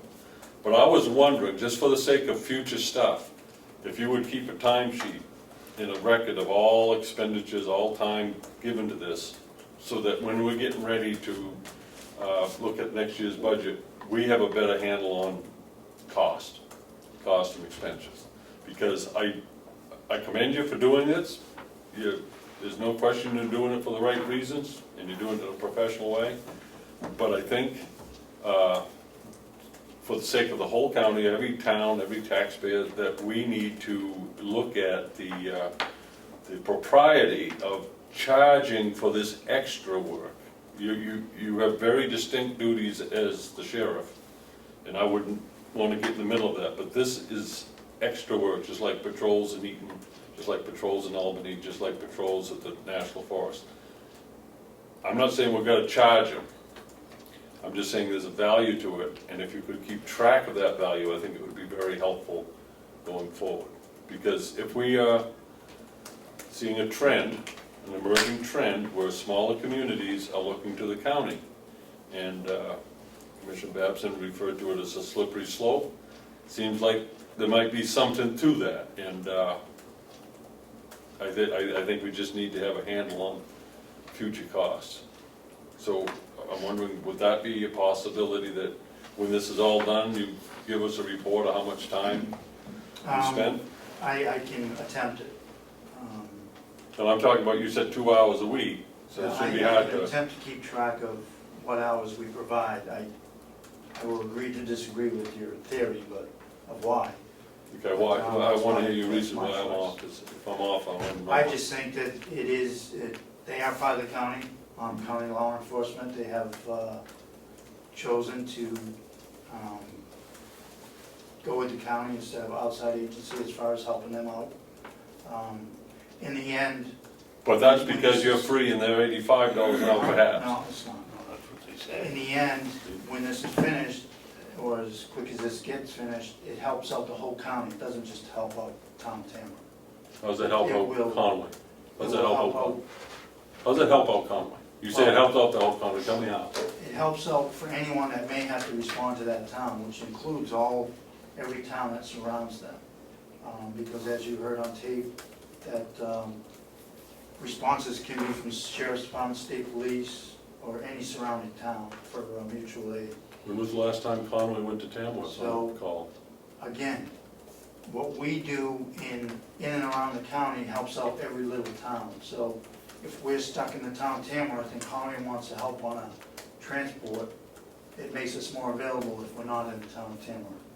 So you can talk this for years as far as reasons and whys. But I do know what consists in the county and what we do for the whole entire county. So I feel it's better that we are able to help the town of Tamworth. The quicker we can get them up and running, helps out the entire county. I don't disagree that it's right to help out the Tamworth. I'm fully supportive of that. I have no problem with that. But this is about the equitability of it. Would you be willing to go to Conway to do their supervisory work? Yes, if I had to, If you had to go, you would go there and you would do it on your existing budget? yes. Again, we're not providing patrols, I mean, don't get, No, but if you're going into a courtroom and sit there while the judge is waiting for you to have your turn to prosecute a case that was generated from the police department in Tamworth, I mean, I'm just looking at making sure that we're using the money right. And I don't think we are. And I think we need to take that in consideration, and then, like I said, for the future. I mean, again, I will try and keep an account of the hours. I disagree with why, but that's on. All right, I don't disagree that you're the chief law enforcement agent, official for the county. I don't disagree with that, and I'm not going to do anything to hamstring your work.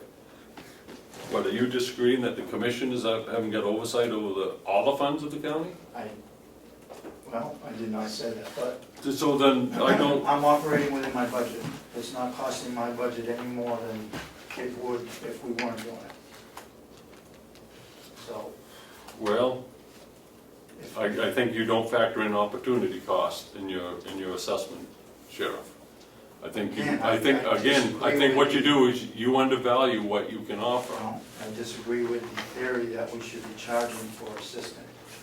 If we provide a patrol in that town for any one day, then yes, they're gonna get charged, and they said on tape that they would pay for that. What's the difference between supervising and going into prosecuting? And I don't mean the nuances, I mean, what's the difference time-wise of doing that or being a supervisor or doing patrol? I don't.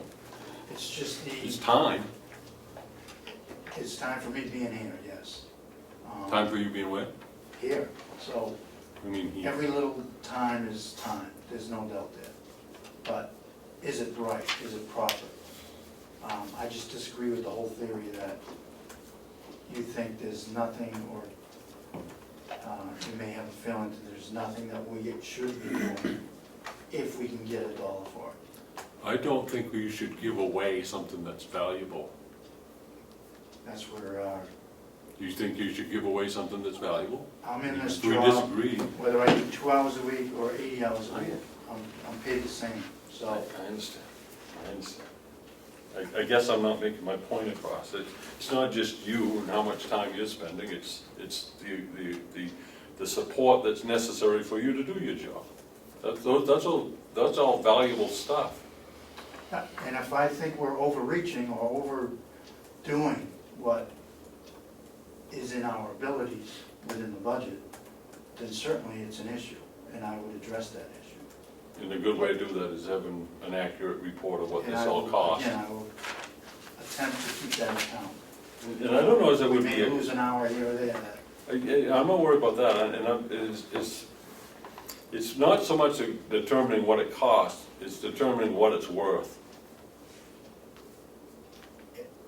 I won't disagree that it has a value, but Okay, that's all I'm saying, and I'd like to know what that value is, because on your $60 an hour, that's $120 a week, and in 10 weeks, that's $1,200 what it's worth. Whether we charge it or not, it's a different issue, and I'm not saying that we should. I just want to determine what it's worth. That's all.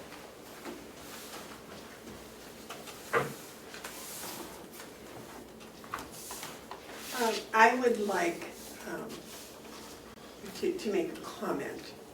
Before I was commissioner, I was at Ossipee, and I saw a sheriff's cruiser go up the road, and I followed it. just curious to see what they were doing in Center Ossipee.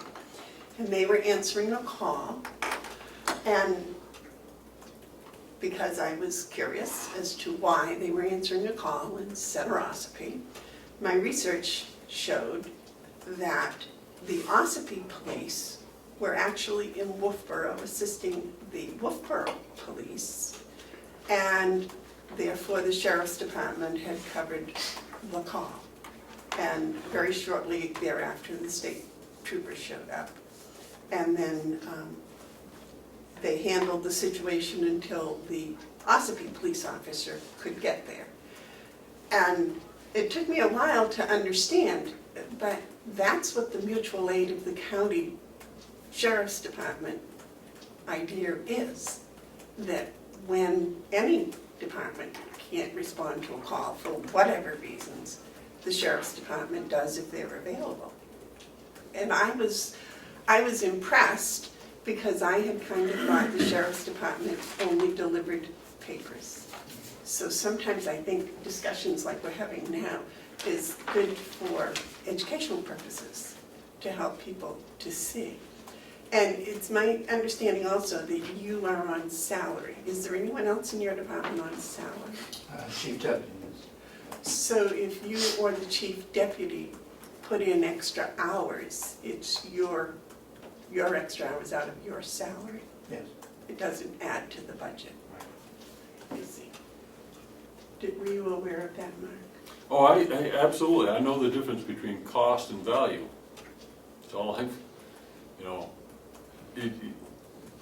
it's about budgets, it's about money, it's about efficiencies, and, you know, it may sound like it's picayune, but just, again, using your time. 120 a week, if it goes 10 weeks, that's $1,200. I just soon have that in the county budget. That's all, it's a revenue thing, keeps the tax rate down. I mean, they are already paying taxes through the county sheriff's office. I understand that, I'm talking about value. So, Bill. Yeah, you can go on and on of pros and cons. yeah, Commissioner Babson? we got another budget season coming. In the report that they wrote, I read that they weren't gonna vote on what to do until March of town meeting in 2018, is that correct? I think you're going back to the original theory and the original town meetings. Yeah. They've since moved on from that, Yeah. yes. That was in This the is to report. try and get the chief as quick as possible. That's what I get the impression, is that they're really looking to solve this in this,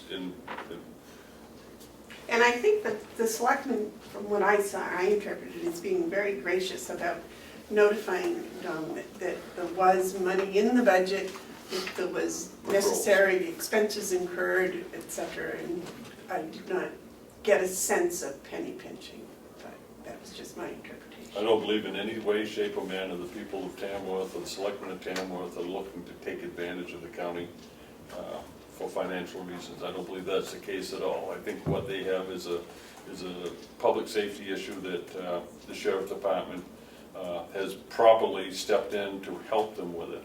And I just want to say that again. I really think everyone's doing the right things in the right way. I'm just concerned of the trend that seems to be emerging, that we don't adequately value what we can do for communities apart from what is expected from the sheriff's department already. I'm not looking to disrupt mutual aids or hinder patrols or any of that stuff. This is just about, like I said before, money.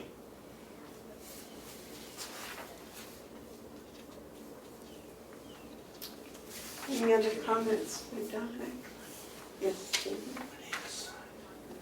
No.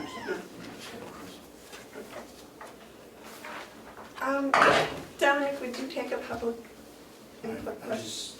we'll need a contract signed for the cruiser that we have received already, as far as the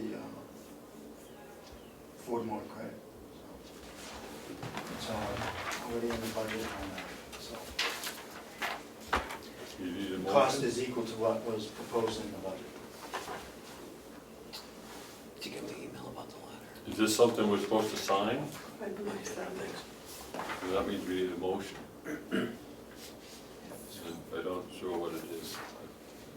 Someone has to. It's an application.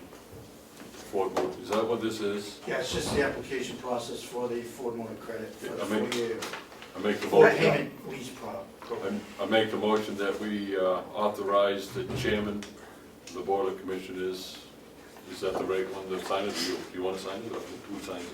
I believe you sign Okay, the contracts. chairman of the Board of Commissioners to sign a municipal finance application schedule number 6080614 of June 13, 2017.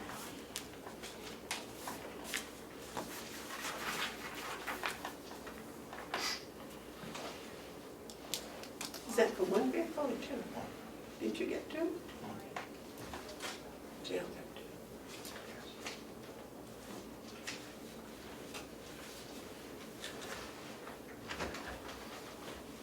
Why are you the accounts payable person, Donnie?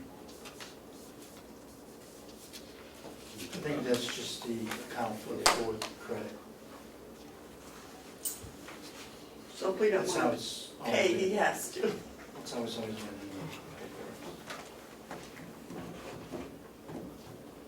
And what does this mean? How many units currently perform this function? You have 14. Does that mean 14 vehicles or 14 communities? 14 vehicles, 14 patrols, cars. Are they all on the lease purchase? They all were. At Some of one them. time. 14, one of them's a spare.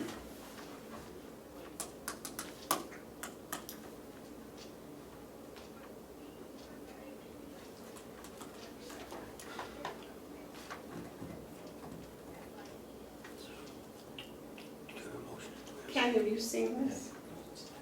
Yes, I just saw it. Have you hadn't seen it ahead of time? No. I wish you would please instruct your department heads to let us see this stuff ahead of time. Especially when it's my signature that has to go on it. Okay, the motion was made to sign this. Do I have a second? Second. All those in favor? Aye. Aye. David's got his hand up. I asked if he would take a public input question. It's more for the commissioners. I think it was last week, you guys had a letter talking about not supporting, not supporting helping Tamworth. And I wanted to see if you guys are going to send that letter. Dominic has a copy of it. If I could see the copy, so I know what she's talking about. I don't have a copy of that one. What's This that one? downstairs, this is the Tim. Yeah, that's it. Oh, he's talking about the 3-0 vote not to support me. Did we, Well, Not that's to, not a- no, it wasn't not to support you, excuse me, the one that was not to, just to tell you that we were not in favor of you supplying supervision without pay. Is that right? Did I Yes. get that right? No, we have never, or I have never not supported the sheriff's department. well, what we did sign is we voted yesterday, last week, 3-0 to form you, we opposed the sheriff's department offering supervisory services to Tamworth at no charge. And I stand by that from last week, but just like everything, when you send out a letter, you get more information. Watching the meeting that I watched, I would say that I changed my mind on that last sentence, that under the circumstances, I can see that, you know, we can get started on this, but I do want to see what it did cost as far as measuring it up against the value of it. I think that's how we go forward, but Well, I'm still opposed to it. I'm not going to stop it, but I'm still opposed to Oh, it. so am I. well, when I say I'm opposed to not charging, I'm opposed to stopping this. We are opposed to the sheriff's department offering supervisory services to Tamworth at no charge. I'm not Yeah, going to stop it, I just don't, I'm opposed to no charge, but I'm backing off in the fact that what we saw was this isn't a long extended thing based on what we've seen, but we won't know that until we come to the end. So at some point, we may have to look at this.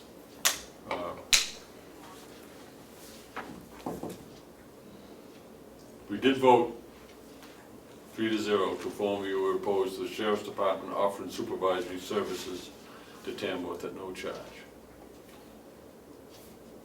Yeah, I think they ought to be paying, but I'm not opposing you on it. I think they ought to be paying, but I'm not opposing you.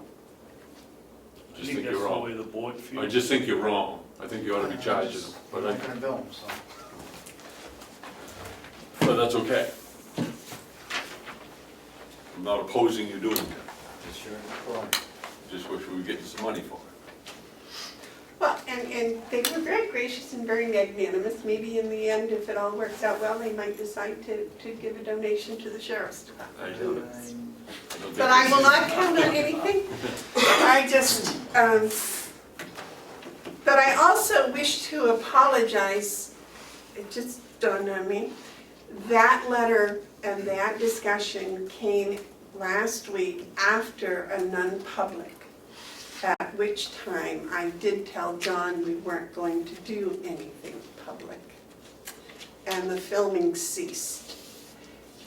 And when we came out of non-public, that was addressed. That's right, I brought that up because I had forgotten to earlier. And that's why you didn't get it, John. And I apologize to the general population. And I forgot about telling that at the beginning of the meeting. Last week was a long time ago.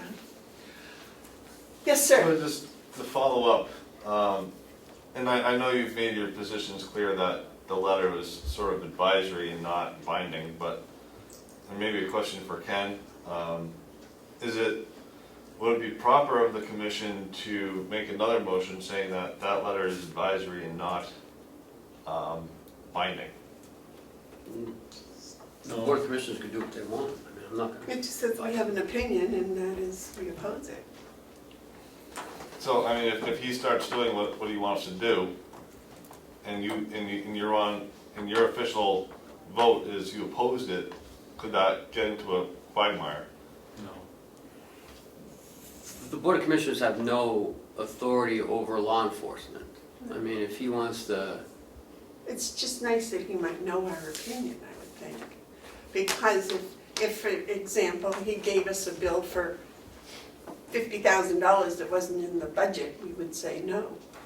The We wouldn't oppose it, we'd just say no. The sheriff has the authority to have his whole department go and sit and chat him if he wants, so there's nothing we can do about it. All right? So if he has made this decision, it's his decision. Our letter is one of saying, we think it's the wrong decision, that you shouldn't charge him. But that doesn't mean he can't do it. And I'm not going to take it to any other level of trying to prove that we can. We can't. But we disagree. But we do, it is on a line because we do have say over the budget, but it's his department. And he's gonna have to be held accountable to whatever he does. And he does a good job. Let's see how it works out, but I think he should be charging. And I also think he should be charging Albany and Eaton more and the National Forest more, but I think the statement that can come from the commissioners is basically, and the Sheriff's Department, is on this particular issue, we've agreed to disagree. Right. and I wish everyone all the best. Yeah, and I think that should be sufficient. Tom, thank you. Thank you very much for your time, and again, I'm sorry we were late getting to you. We seem to be running behind today.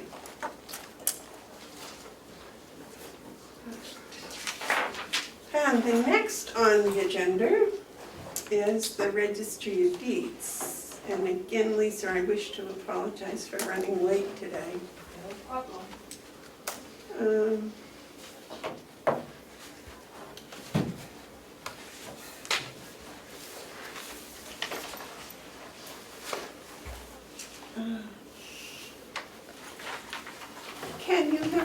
care of the credit card I didn't get a, payments, but don't we have to do something about the microfilm too?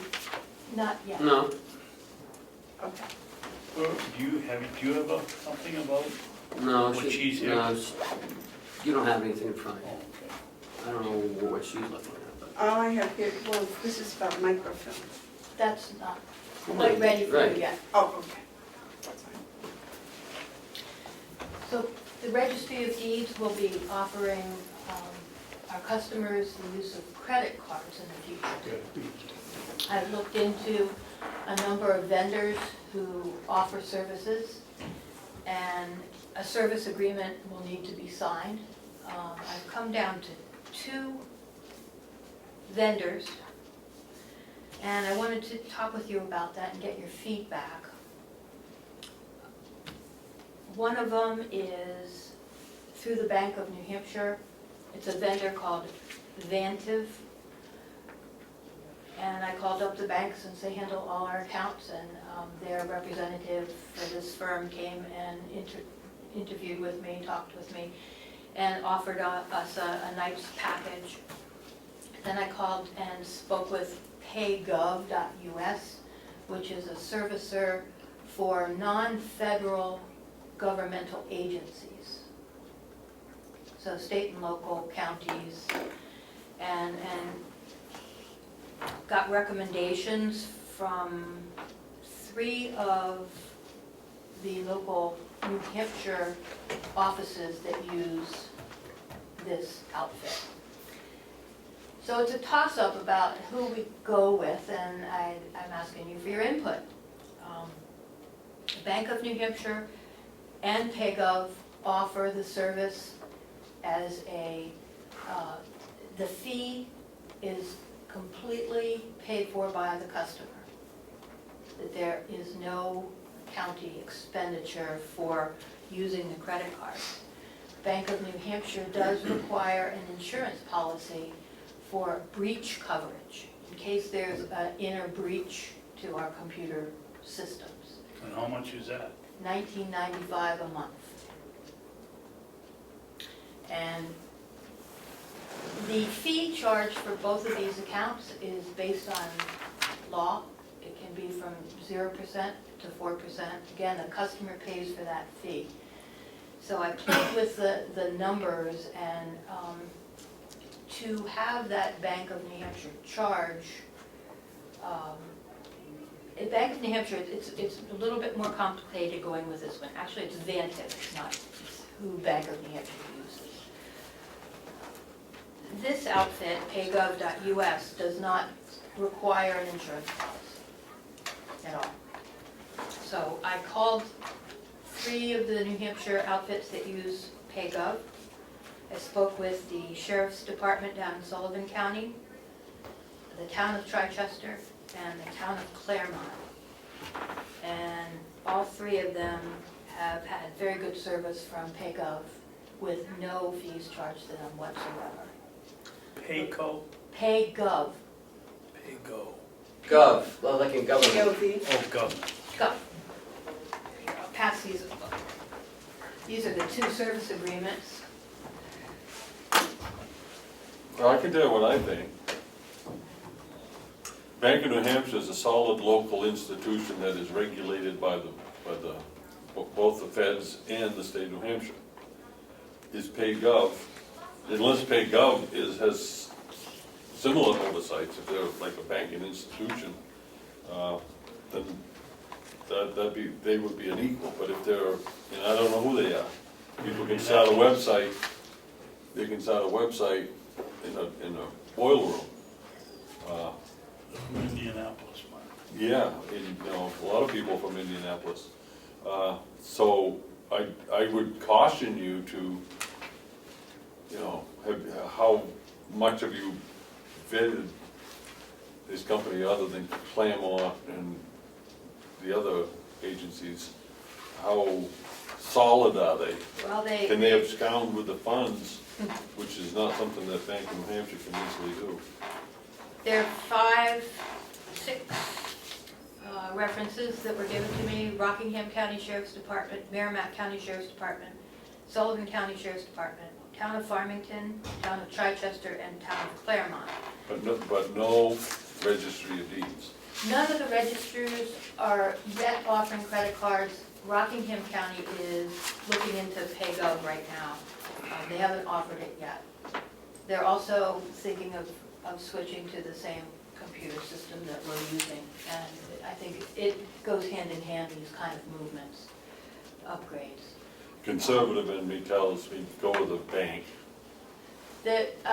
Same here, and we have a great long-standing relationship with Bank of New Hampshire, although this is Vantiv, that they're who they use. Yeah, but it still is the Bank of New Hampshire. So, Ken, comment? So at my county administrators meeting last month, PayGov was discussed when we met with DRA. A lot of the counties use it for that apparent reason. There's no charge to the county. It all is the user pays the interest. Rockingham County is gonna move forward with it. I would, if we're gonna look at credit cards for any department, I'd like Kathy Armstrong in on it as well. We do currently use Vantex at the nursing home in the cafe. I believe that's who we use. So either one to me is I wouldn't mind, but I would like Kathy to be on moving forward with it. I have a question. If we use Ventex in the cafeteria, then we must pay the 1995 insurance. Would that cover the registry also? That's why I'm asking to have Kathy involved in it. She would be able to, answer all those questions. I can't, I don't. our finances are completely separate from any other county office. We handle all the finances in-house. I think that it would be a separate account. The county has oversight over your budget. I would want Kathy to at least look Sure, at it. I'd be glad to have anybody look at it. That's all I'm asking. Madam Chairman, Yes.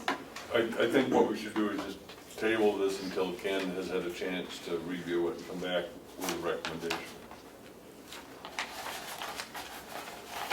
Well, my question is, do we need to do this, or is this something that should come through the finance office?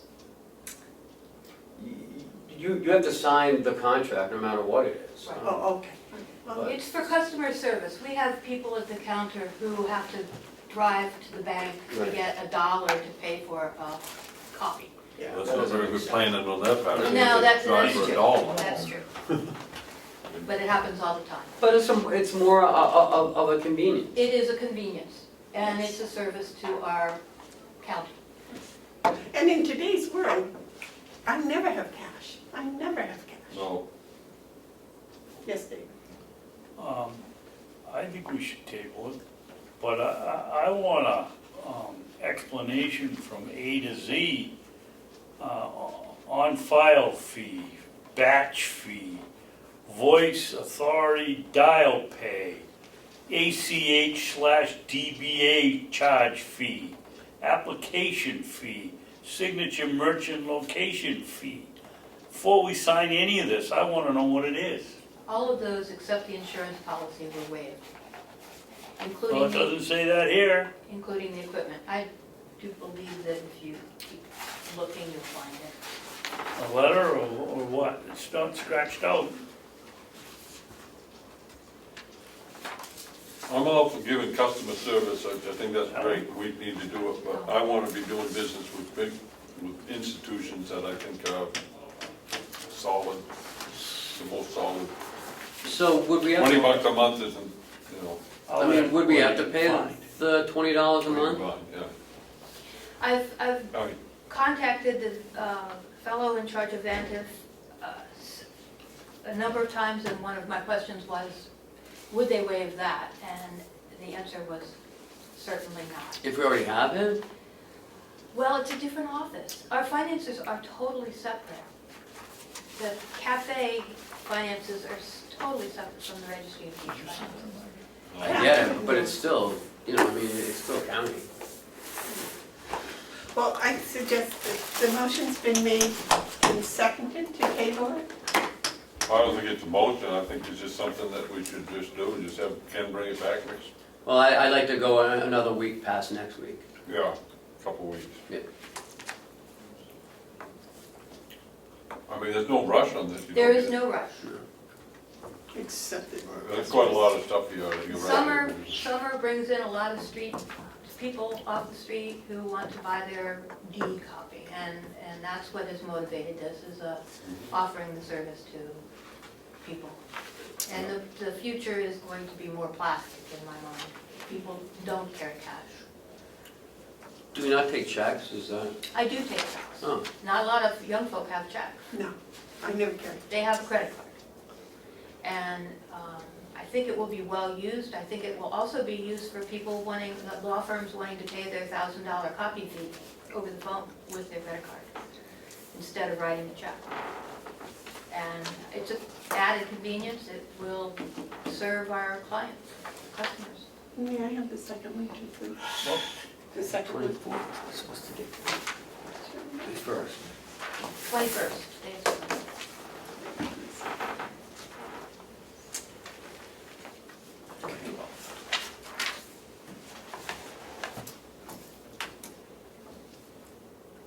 Any other discussion on that? So we'll wait until we hear from you and Kathy. All right. Anything else for us today? That's it for today. All right. Thank you very much. Thank you for your patience. Sure. Okay. Next is the hiring policy, which, We were over last week. I made some of the recommendations that the board wanted. is this the one with the black? Yes. I make a motion that we sign the hiring policy. Okay, now there was one thing here I did have a little comment about.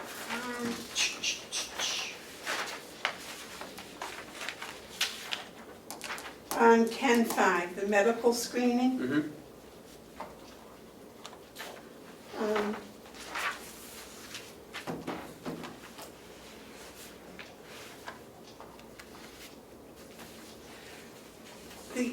I'm not sure what an occupational health provider is that like a doctor? Yes.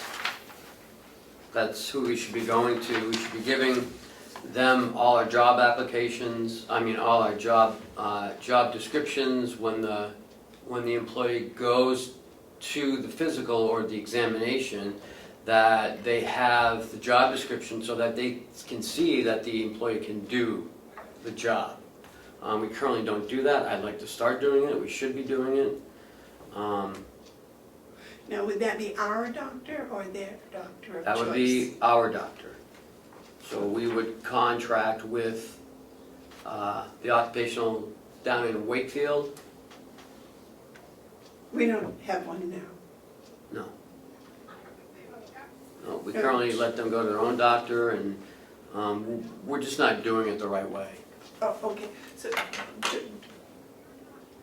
don't we have a doctor here at the nursing home? Yeah, but he doesn't do that. That's not his job. He does the residences, that's it. He doesn't do employees. Okay, and he would No. not want to do that, all right, so no, I'm It not, needs to be an occupational therapist, like an occupational health provider. That's what they do. They do occupations. and there's one of those in Wakefield? Right, at that White Mountain Medical Center, Dr. Ball, and there's a nurse practitioner down there as well. I'd like to see some verbiage change to the department head will strive to publicize. Wait, This is by B, Where are we? second paragraph in B. On what? 10-1, 3, 4, 5, 6, 2-10, 2-10, 10-2, advertising okay, advertising the vacancy. will strive to publicize vacancy by means of best calculated to inform as many qualified people as possible. That's okay. Indeed, com is the preferred method. you know, it might be today, but tomorrow there might be somebody that comes along and does a better job, so why don't we change it to Indeed.com is the current preferred method if you're gonna put in any directive at all. If we do that, I would like to keep it as is, and then if we revise it, we have our revision date down here, and that's when we change it. Okay. If that would satisfy you, What is the advantage of that, Ken? because currently Indeed is the best for right now, and that's what we're finding. We save the most money that way, and we get the most hits. If we want to revise this in another year or two, then we just change that and have a revision like I have on the county bidding policy has revised dates on it, and also on the procedure. Wouldn't it be faster and more efficient to have the currently preferred method so that if something changes, all we have to do is, nobody has to say anything, and xyz.com is now the preferred, So Indeed.com is the current preferred method, yeah. and then next year, if it's somebody else, what do we do? Well, if it changes in a month, then We'd have to change it anyways, right? yeah. Can I we guess just so. leave it out? No, I want people to use Indeed. Well, That's what we should be can't you using. instruct them to do that?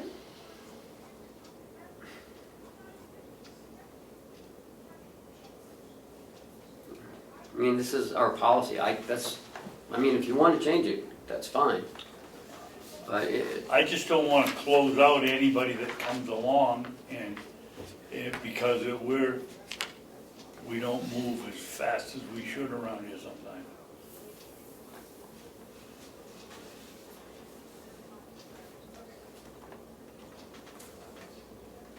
I mean, it isn't a deal breaker, it's just,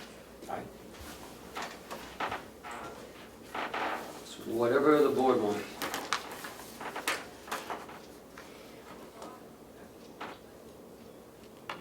I just want to get this done. I'm just Been doing it for months now. To add Donlin, I'm wondering if the sheriff department would advertise on Indeed. Or if they have some other They sheriff site they use. They direct solicit usually to the people they want. they're in the business of stealing them. Right, that's exactly what they do. Well, that's why I'm wondering if you put down Indeed, he probably isn't going to use Indeed anyway, right? But it's the preferred method. If he doesn't want to use it, he doesn't have to. But it's preferred that you use Indeed.com.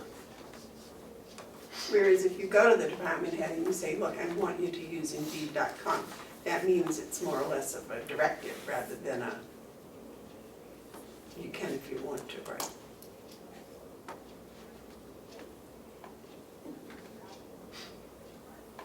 I don't know. What do you think, Mark? I've made a motion to accept it, so I'm fine with it. I'll second it. Oh, I thought it was seconded, that's why we were discussing it. Oh, okay. I'm sorry.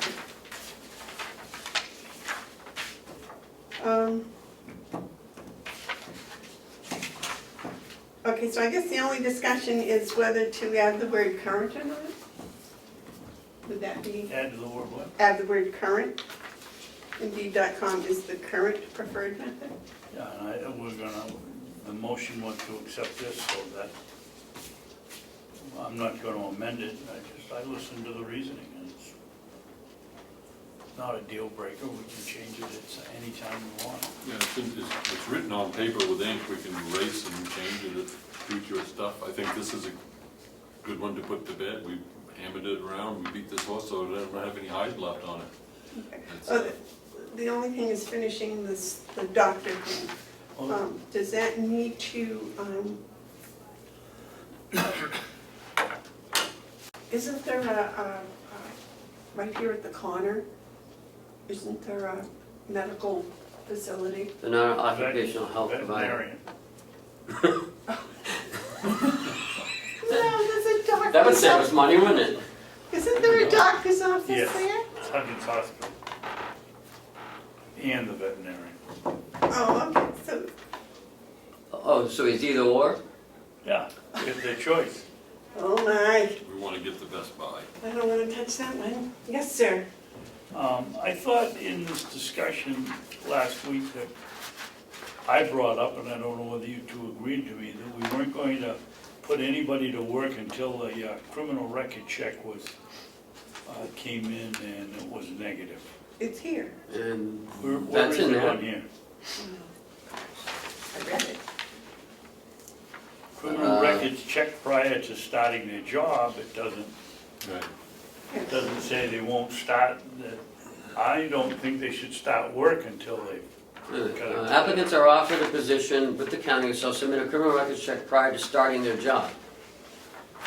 Any convictions that appear on the record check, the department head shall review it with the division head and the applicant to determine if there are extenuating circumstances where all parties feel the applicant is able to proceed with the hire. County administrator shall be informed on this on a case-by-case basis.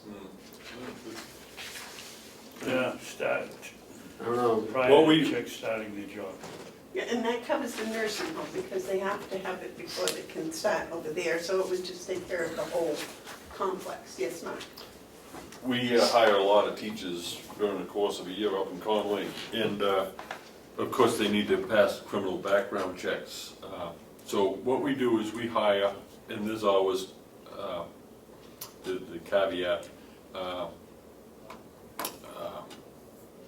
it's on hold until we get the, I forget the exact word, but pending criminal background check.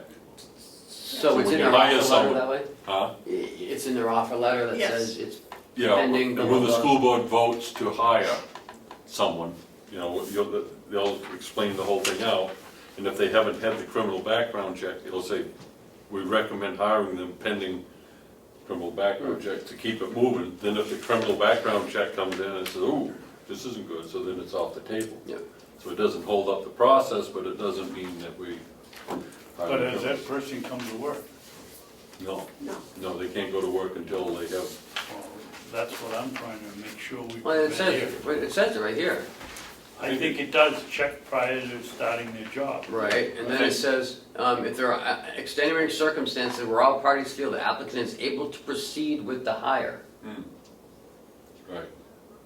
Otherwise, you gotta look at it. Right, because like you said, if it's 20 years ago when it was a DWI, we're not gonna, Right. probably not gonna stop it. I think what he wants is the fact that he doesn't want him to go to work. Not just submit the criminal No, records. They can't go to check, work but get until the they're hired. results. They Keep can't reading, Amanda. They can't go to work until they're hired.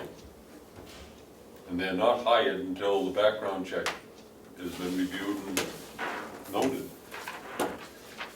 So when someone comes in, That's I what's missing, that's the sentence. don't think it is missing. It's right there. I think it says it very clearly. And the applicant to determine if there are extenuating circumstances where all parties feel the applicant is able to proceed with the hire.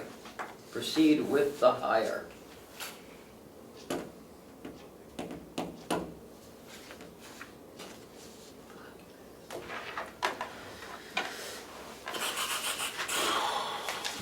Okay.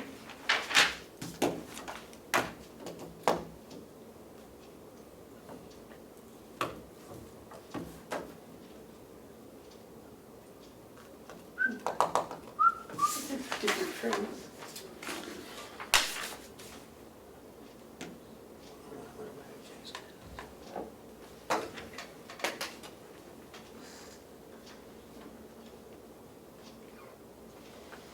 So does that answer your problem, or, it sounds to me like,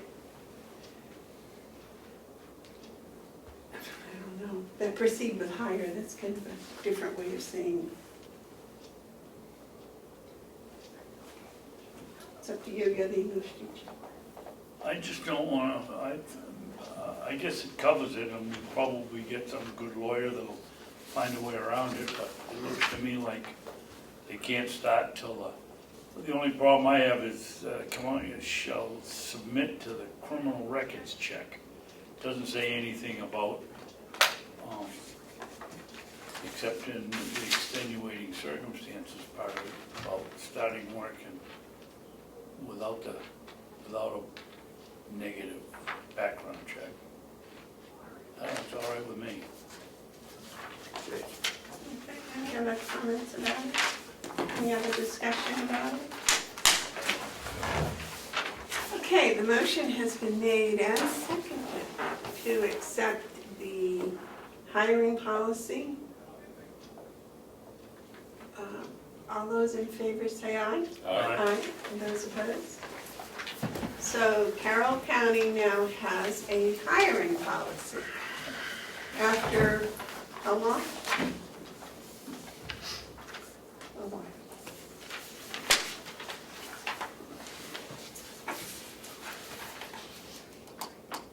Where's Jason? I don't know, but it's texted him.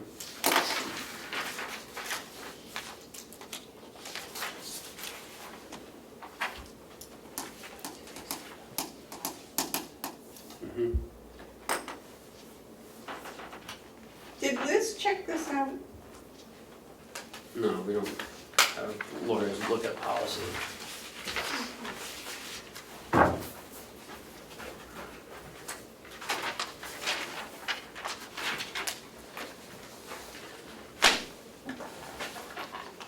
Well, Jason was supposed to be here at 10:30 to talk about the ozone because it's been installed. Can we do the yellow folder? Yeah. While we wait for it? You got hay down, David? Oh, perfect timing. They were not publics. Sure. No, they're not public. I thought you were public. What's that? Oh, they said no. Oh, I was sitting in the hallway. He's just sitting in the hallway? I've been sitting in the hallway for a half hour. Have you really? Really? I can hear you guys talk. He did not. I've been sitting there talking to Daniel. So, how we doing with the ozone? Good. I apologize, I'm sitting in the hallway. Doing good with the ozone. The ozone was put in about just under 2 weeks ago. They came in first initial time about 3 weeks ago, but we had to have some electricity run. You got a switch and some conduit and that kind of stuff put in, so that held us off for another week. We got that taken care of. The full system is in. They did a nice job putting it in. It's in a nice cage, it's all bolted to the ground, it's clean. A couple things they went through is they showed us that we were using way too much detergent. Somewhere along the way we were recommended to use this amount, and they're like, no, you guys are using three times the amount of detergent you need, so we're cutting way back on our detergent. We are running strictly off cold water now, no hot water whatsoever. The clothes appear to be coming out not as stiff as they were before, because they were very stiff with a lot of detergent, so they're coming out softer, not that people care it's softer, but it's less itchy on the inmates, and it's working out well. We returned our sheets back to General Linen, we bought our own sheets, and we're doing our own. You don't want to get them too comfortable. A little scratchy blanket. Yeah, scratch blanket. So we're doing our own sheets now too, so there will be significant cost savings in our laundry line budget moving forward for next year and continuing moving forward. But it's going well, no complaints with it so far. It's easy to use. I have a question. Sure. Is there any process you use or any test you use to see that all the things that are supposed to be killed are killed? Yeah, well, there's no way I can't tell you test if it's been killed, but what we do is that if the proper pH is done, then everything is killed. So we have to test the pH. So we have a pH testing kit that we will go through and randomly test. They're coming back in 2 weeks again, and they would come back for a few weeks on to make sure that the amount of detergent we're using is the proper pH. We need pH of 10 to make sure it shocks correctly. Which is kind of high, huh? So, yeah, so we have to make sure that's correct. So we are testing it with the pH strips. All right. And that guarantees that all the Yep. bad Plus, there's stuff also a couple of things. There's sensors inside there, because in case there's a bleed off, it'll shut down the system from the ozone. There's also a box on the front that shows, we call it the idiot light. Light comes on green during the day, the system's working. Light don't come on green after you reset it. Every day you just gotta do the cycle, you reset it. Then that means the machine's not working, we call them right up. But I just call it idiot light, and make sure the system is working. And then they come in every year to look through the system. They were really, like I say, when they came in too as well, when they opened up our laundry machines, so we had like one machine, the belt was broken, and we didn't know that because it's a 2-belt system. And Joe doesn't go back there and actually opens machines at the back very often. They replaced that while they were there. So now we know that, we got some extra belts. So they went above and beyond doing their work, and they were really easy to work with. So everything else is just the way it was, it's just the Yep. ozone thing was changed? Yep. Yes, David? Jason, who's running this machine, the inmates? Yes. How do you? Well, they don't run, there's nothing to run. All they do is put the detergent in the machine, hit the cycle button, and it automatically is done. They don't have to, they don't touch the ozone machine, they don't have to touch anything. Oh, It's okay. automatically done. It's That was my in the question. machine all set, it's already, they didn't change the cycle. They had to come in and adjust everything. They also changed your washing cycle depending on what you use for detergent. So the cycle's been set up correctly of how long to properly wash with the pH to kill everything. So that when they come in and clean, all they do is the 1/8 of detergent in a little machine and 1/4 cup in a bigger machine. They put the laundry in and wait. Well, and then they put it into the dryer and fold. And then, so, What do we do to prevent an inmate from putting in too much or too little to screw the machine up? it won't screw the machine up, it's just that the proper pH won't be there. It's not connected to the machine per se, so it won't do anything to the machine. It just, that means we're using way too much detergent, the clothes will come out stiff, and it's not working at its best capability. So that's why we go down and be doing random pH testing. And on top of that, and NHL, this goes in, one of the things that inmates want is they want clean clothes. Because they've lost everything they have. This is one of the few things they have a little bit of control over, so they very much will follow exactly, never had an issue in the past of them following exactly what is supposed to be done down there. Now, doesn't mean we just didn't have, we just were using too much, but they follow exactly what has been told over the years. So, we won't, I don't anticipate ever finding an issue with that. It's one of the few things they have control over. Yes, Mike? Well, I think it's great, and I hope it works out. We're looking at maybe going further into the annex with something. Is there any way that you can track savings before the end of the year? I know that as you keep track of it, you've got a laundry budget, and you'll probably match it up with that, but can you pick up any early? The sheets, yes, I don't know if there's a way downstairs that can help us with the tracking if we're using less propane. I don't know, because this time of year we're going to use less anyways, so that was going to be tough because of not using that much hot water. I can probably tell you how much, unfortunately, we just ordered detergent, so I just came in, so after this load, I can have the captain try to look and see what savings was on the detergent, so I can probably look at that. The other thing is, when you say when you call them, they come, where are they exactly? Is it, when you speak of they, what is their 20? Hour away. I can't remember exactly, but they're less than an hour away. Okay. Jason, do you do the same number of loads of laundry each day? No. Because it depends on each day room was getting clean that day. We have laundry bags depending on the day room. And now now we've got to figure this out, we're doing our own sheets, so now we've got to factor in the day rooms for sheets as well too. They have to have new clean ones given to them and then take the dirty ones to wash, so we're right in that process right now. We just switched out the sheets, so the next step is to figure that out as well. They change sheets every day. A couple times a week, and they're close to. So. Well, it sounds like that was a positive. Yes, very happy. Ken, here's, I don't know if you want to get that on this, both of them for the one page. I know it's one for grant review, but if it's something you want to take a look at. Thank you. Which reminds me, I thought our grant review committee went very well. Jason? The grant committee? I said I thought our grant review Yeah, I thought committee meeting went very well. Thank you for your input in that. I thought it went very well. There was good communication and I thought collaboration between the administration, commissioners, and delegation, so. And the jail. And jail. Well, I think it's a total process all around because other people were going to be doing it, but I thought it went well too. Yeah. Anything else you'd like to inform us of? Right now, let's see, we're fully staffed, things are going well. Captain and Lieutenant are up in Berlin doing some training today. Jim Stoddard, our mental health person, just went to training week before to Stephanie Covey training in Connecticut. She's a leading expert in the country for re-entry programs, and especially re-entry with female offenders. So that went very well. We're meeting again probably next week with Kevin Warwick to talk about more of our IDN money, IDN grant, the second round of it, and finishing up the reporting for the first round of it. We just finished the classroom, which is our old weight room. The carpet squares are down, the wood's down, the room's been painted. We have a TV coming in for that room, a whiteboard coming for that room, so we'll be up and running soon as our large classroom for our programs. The inmates did all the work on the inside of it, so did a really good job with that. It looks good. And you got a report of the inspection?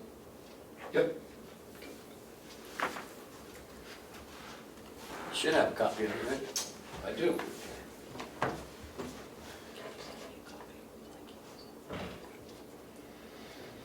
Okay, I guess we're all set. Thank you. Thank you very much for your time. Oh, you have a question? No, I just have something for Jason. My latest project got promoted and picking up the whole crew now and responsible for getting them to work and working and getting them home. Nice. Yeah. I'm gonna turn out right. Well, still time. It's still time for- 5 years. 5 still time years. for failure. 5 years. I'll be on that, and thank you for coming over to do the tour. No, yes, it was very enlightening. I learned a lot. Thank you for putting up with me. And you do those every 6 months? You guys do every 6 months, You yes? do it, Mary. One of the commissioners every 6 months? Six yes. months, give or take, a couple of 6 months. No, I understand the importance of it after having done it. I'm scratching my head wondering, why, but no, it's good. It was good. Well, it's a check and balance. Just because I tell you one thing, is you guys come over and look at another, and a fresh set of eyes. And I'm very much happy because when you guys come over and ask questions and look into stuff, it's good. And my staff appreciates it, that you come over and ask questions, and you saw some of my staff was engaged, and Yeah, some of them seem excited about their position, maybe because I was standing there, but no, I think they all would generally, they're professional. And they take pride and in they have some it. good things going on. Yeah. Some of them are doing things outside here. You met Sergeant Baker, who's doing a lot of projects outside the facility, including at Kingswood, doing defensive tactic classes with the young ladies up there in conjunction with Wolfboro, and other trainings that we're working with other local agencies. So, Excellent. Well, thank you very much for your time today. thank you. Okay, now the yellow folder. In the yellow folder this week, we got a letter from the town of Tamworth about our semi-annual tax payments. They're curious if the county has done any calculations that would demonstrate the savings if the municipalities complied with your request of semi-annual payments. I think we could do that. We could, if everyone was paying semi-annually on the 18 million, we would save the interest that we pay on 8 million. That's just a raw look at it, but I also know that not every community Right. does that. But, I mean, there's a potential for some serious savings, I think. It would not be on the entire 8 million because I believe that the TAN was tapped in April. I think, Isn't that when we started? No. you're always paying interest. If Well, I could, when was the first TAN money? March. Okay, March. So that's when we start paying interest, is in March, Mark. oh, yeah. So I from think a March good to exercise would be to try to come up with, ascertain an answer to the inquiry.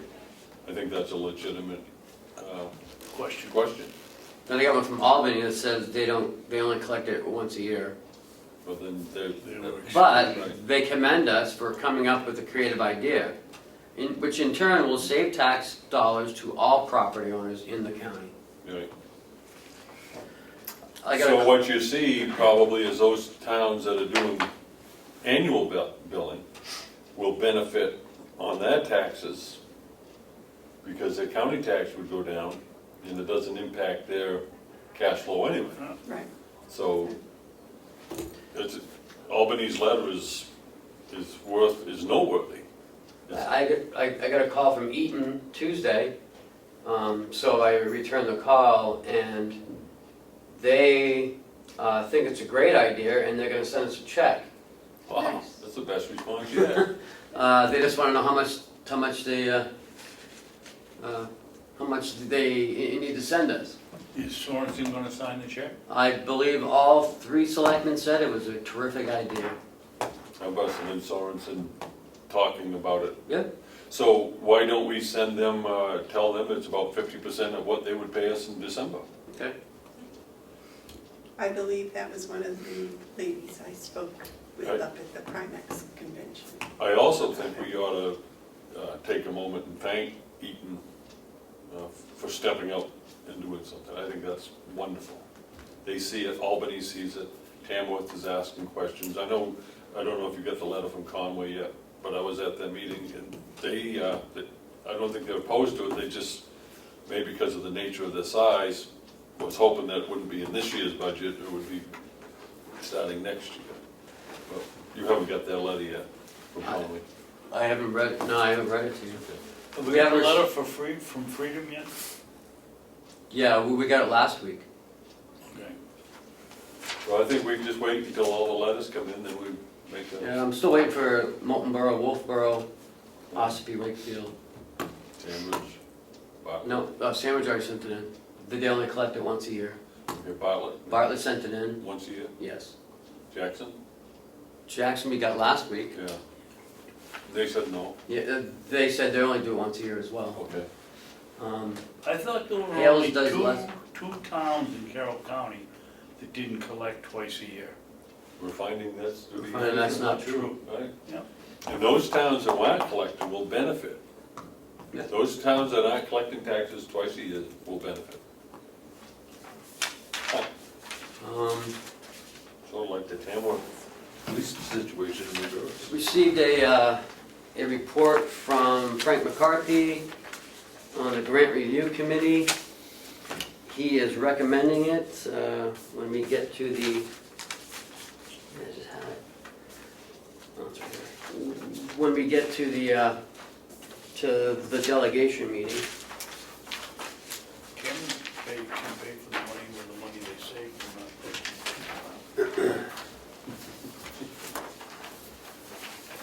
Thank you. He states that the meeting was conducted in a cordial and a professional manner.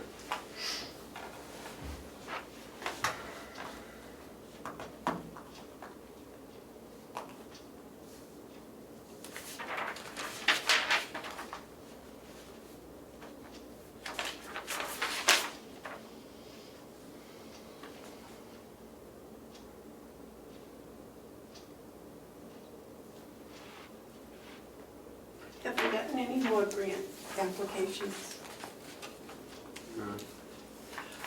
May I suggest that when we get them, we start with maybe the number 1,000? We've already numbered the first IDN is 001. The second grant IDN is 002. So we've already started numbering them. I guess we could change the number if you want, but that'd be up to the board.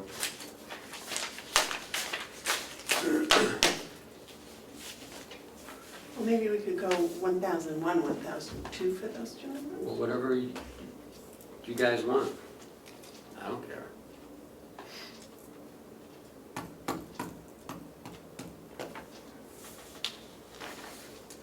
Do you gentlemen have a preference for the numbering system? No, I'm still reading this.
Is this not an RSA? I thought they passed this.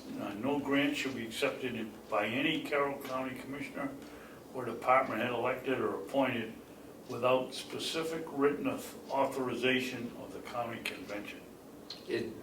The county convention can create a acceptance policy. That's right. Have they? Yeah, they've said, well, it's a grant review committee is what they've put together. And This recommendation is for the delegation or the convention, not us. yes, right. Yeah.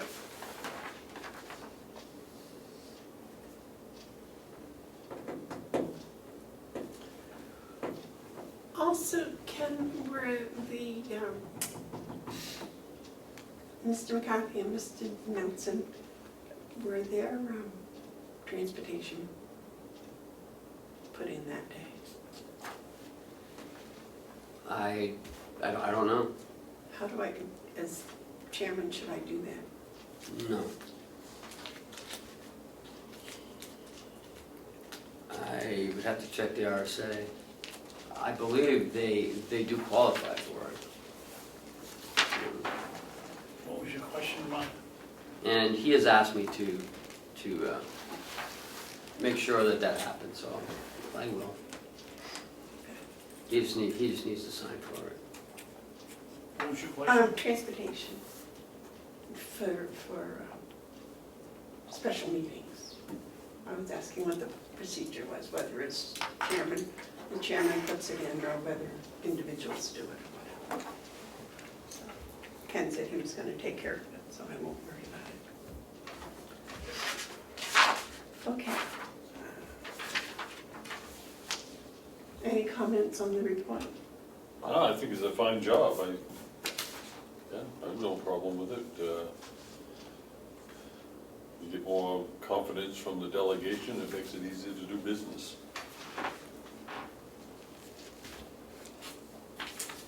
Okay.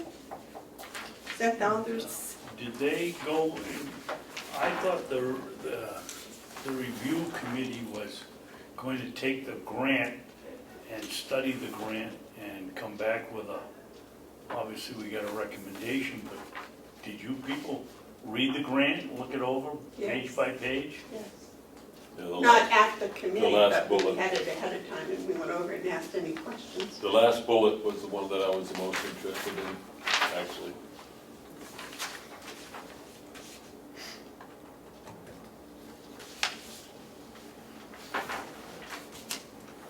That pertains to those two specific reasons they were meeting. Yes. One of the things that we came to the conclusion was if the grant review committee approves it and they recommend it to the delegation, then the delegation can approve to accept it before it's finalized. So where they only meet every 3 or 4 months, if it was approved and then 2 weeks later the grant came through, the department head could then use the money then. They wouldn't have to wait for the delegation to approve it. So Approve how does the acceptance. delegation get in on the approval process? The one person or the 2 people on the committee Right. speaking for the whole No, they delegation? recommend it to the, They There's- recommended to there's- the delegation. Okay, so the delegation's gonna meet, they met last week, now they're not gonna meet for another 3 months, and we need to get an answer in a month. How are they gonna work that? Was this presented, did they meet last week? no. No, I'm just using that as a scenario. This would have been presented last week and either approved or not approved. And I would say it's approved. If it was approved, and then next week the money comes through for the grant, then rather than Well, wait, when does the delegation vote yes, that they approve it? last week when they met, met. they would get the report, they would decide whether or not to approve it. We're off base here. The Let's- delegation did meet last week. He was using that as an example, right? I'm just saying the delegation meets, so this is Dottam. No, they didn't meet, he's Now, using it as an example. now, they're not scheduled to meet for another 3 months, and we need an answer in between. Right. Well, What happens? thank God, We have a room available across the street. It's all, because of the fact that if Jason got an application that said, okay, the application has to be in tomorrow, Yeah, he can go ahead and put the application in. okay, Then we have a grant review committee. yeah, We look at it. He says, I've already submitted it, it came fast, and it's okay. We look at it and we say, well, this looks good. The members of the delegation say, yes, this looks good. As a group, we say, well, we would recommend this if we get it. Then the next delegation meeting, yeah, but what happens if that's past the date when everything is done? generally, from the time it's submitted until it's actually said, yes, you have it, is more than 3 months.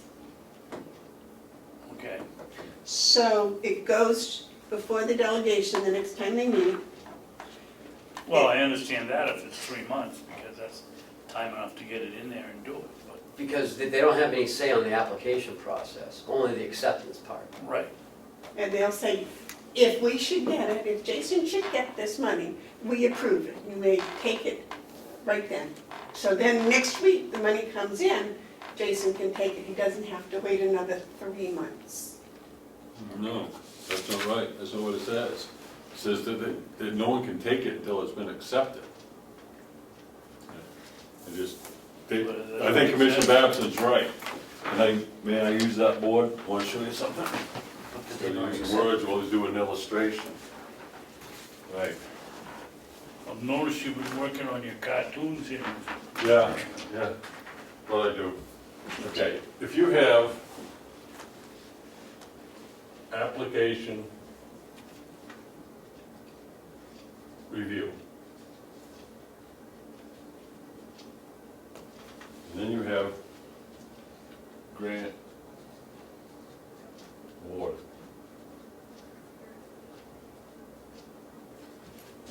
This is where Commissioner Babson is right, grant acceptance. And I'm gonna use 30-day increments. Grant review, day 1. Process, day 30. And then just figure for the sake of discussion, the delegation doesn't meet until another 30 days. Okay? So you can't accept it until day 60 on a 30-day thing. So the award comes with a caveat. Except within 10 days, Or 14, or 14 days, or any period. somewhere in there. All right, so the drop dead is here. Now what do you do? Is the We're dead. Is the turnaround time on the application to the awarding? I've seen awards come, you gotta take it, if you want it, you gotta take it within a short amount of time. I've seen that. We're awarding you this grant, and I'm not talking these two, No. I'm talking future grants. You know, what we can do is, once we apply for it, we can definitely send out to the grant review committee. Once they meet, they can say, well, we'll call the delegation in. They can call, we can submit any time to the delegation, can you meet for this? And I'm sure they'll meet for like a grant. Well, just as long as we all know that we cannot accept the grant, the delegation accepts the grant. Absolutely. Exactly. And if the terms of the award is you're gonna accept this in a time frame where the convention can't meet, then we are out. That's why the grant review plans on meeting as quickly But after the the grant, application as possible. grant review cannot accept it, Only the delegation. and the commissioners cannot accept it. Only the convention can accept it. Right. And if they don't meet in a timely fashion, we could lose it. I think it's just, I mean, I'm fine with it, just as long as everyone understands it's not a clean, We're not even saying it anyway, so. Well, we would still, this process, they accept it before it's been granted. No, they can't. No, a committee can't accept They it. just review They and review it. recommend. The delegation can agree to accept it if it's granted. Then, if it's granted, the department head has it. If it's granted before it gets to the delegation, then we do like we've always done, we ask the delegation to meet as soon as possible so that we can grant it. And there's the weak spot in the whole process. We can ask them, that doesn't mean that they will. Well, I think with the fact that we have members of the delegation on the grant review committee, and they will already have agreed to whatever the grant review committee. Those two members, but you got 16 or 15 people in the delegation. But if they ask the delegation to meet, to listen to their recommendation, I think the delegation would be Well, we very got another inclined to thing do is- that. Excuse me, I'm sorry, I interrupted. Go ahead, I'm sorry. You know, we got another thing that nobody ever figures. It costs us about $700 or $800 every time the delegation comes down here to meet. So they're gonna come in here to accept a grant. It's gonna cost us $700 if they all show up. They won't, but if they all do. And, you know, there's gotta be a better system. Well, that's why we were going to present the committee's findings when the delegation was actually already scheduled to meet. Well, that's fine if the time scenario works out. If the time scenario doesn't work out, we could be, just what Mark put up there, we could be Oh, out. You And could it be. might be- Well, and it that's might be a the good case, grant. That's, I just want everyone understanding that this is not without its flaws. It's- well, we knew that, but this was the best that we could come up with, that seemed to shorten any Yeah. acceptance period Yeah. involved. I'm just pointing out that Commissioner Babson's right. If there's some possibility with this format that we might be in a position where we lose grant money. No different than it has been. No, after the award. We go through the process, it's awarded to us, and it said, okay, you gotta accept this within 10 days. Now, they don't. We can't accept it. We haven't been able to before. I'm not gonna say anything, I've said it. Nah, I'm not.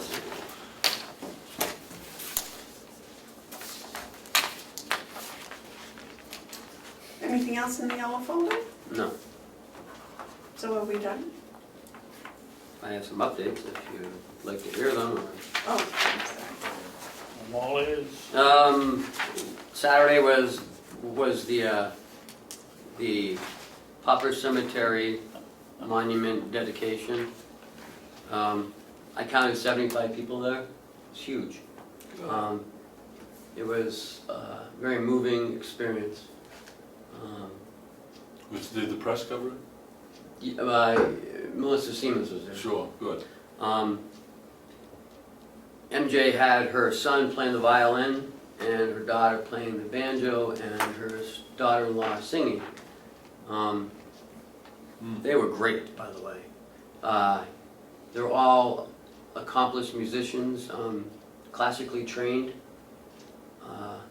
Very impressed with them. They're young people. His violin was $60,000 violin. Whoa. It was amazing. Won't drop that. The thing they used, it was $4,000 just for that rubber band. It's not a rubber band. Whatever, you know what I meant. Yeah. You don't care. Actually, it's horsehair. Is it really? Toy, Yes. tails It off the looked like a big horse. rubber band to me. I'm not being a wise I'm not guy, up for but any questions, but go ahead. do anybody take down the names? We're constantly paying for entertainers over at the nursing home. Maybe this would be a nice group to have. I'm sure if they're young kids, that they're not gonna They're charge us $500 a piece. well, they're not that young. I mean, like in their, late 20s. That's a young kid to him. I think, Yeah. by my standards, 40's young to him. you know, we ought to make sure you give them the names so that we could at least contact them and see if That's they'd great. like to come to play. And there were family members there. They had a board of some of the people who were buried there, a lot of babies. I counted 7 babies. Wow. And it was, I stayed until the very end. And I've asked MJ to come to a Board of Commissioners meeting and talk about the Alms House and about county government back then. She's very knowledgeable, so she said she would do that. I thought Tom Eastman wrote a good story in I think it was Saturday's paper? Yeah, he called me and got some information Yeah. and talked to MJ. I'm glad you went, Ken. That was, Yeah, Amanda was there for a little while. I was there for the whole thing. No, you weren't. she was there. Yeah. I wasn't. I Glad put you- flowers on the. The energy manager RFQ, we met Monday and talked to the two of the, Bidders. yes. We're meeting again Friday. We're calling on some references on the two companies. Commissioner Babson was there. That was a surprise.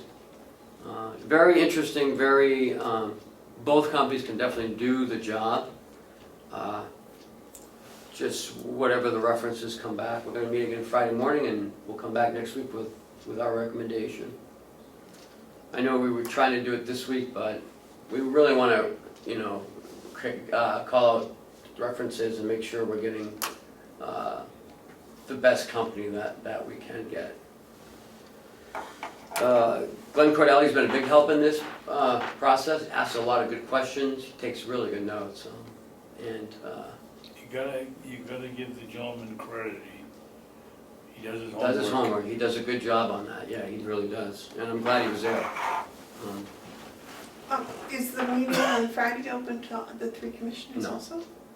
No, Oh, I was surprised. If I'd known Monday, I would have come. well, then it would have been Warm. a quorum, and you can't. Oh, Why don't we just post it? Well, you And know- then we can go. Well, because this is about companies, and we don't, you weren't there Monday? No, the previous meeting, I could see that it was more of a, and as it should be, more of a work session, not a public meeting. And after the first meeting, I could tell very clearly that Bob and Ken and Glenn were on top of it, so I wanted to step back and not prejudice whatever the recommendation might come. I did that because I know the two who are applying. I want to sit as someone who's going to decide based on a recommendation, so I didn't want to delve too much into it any further.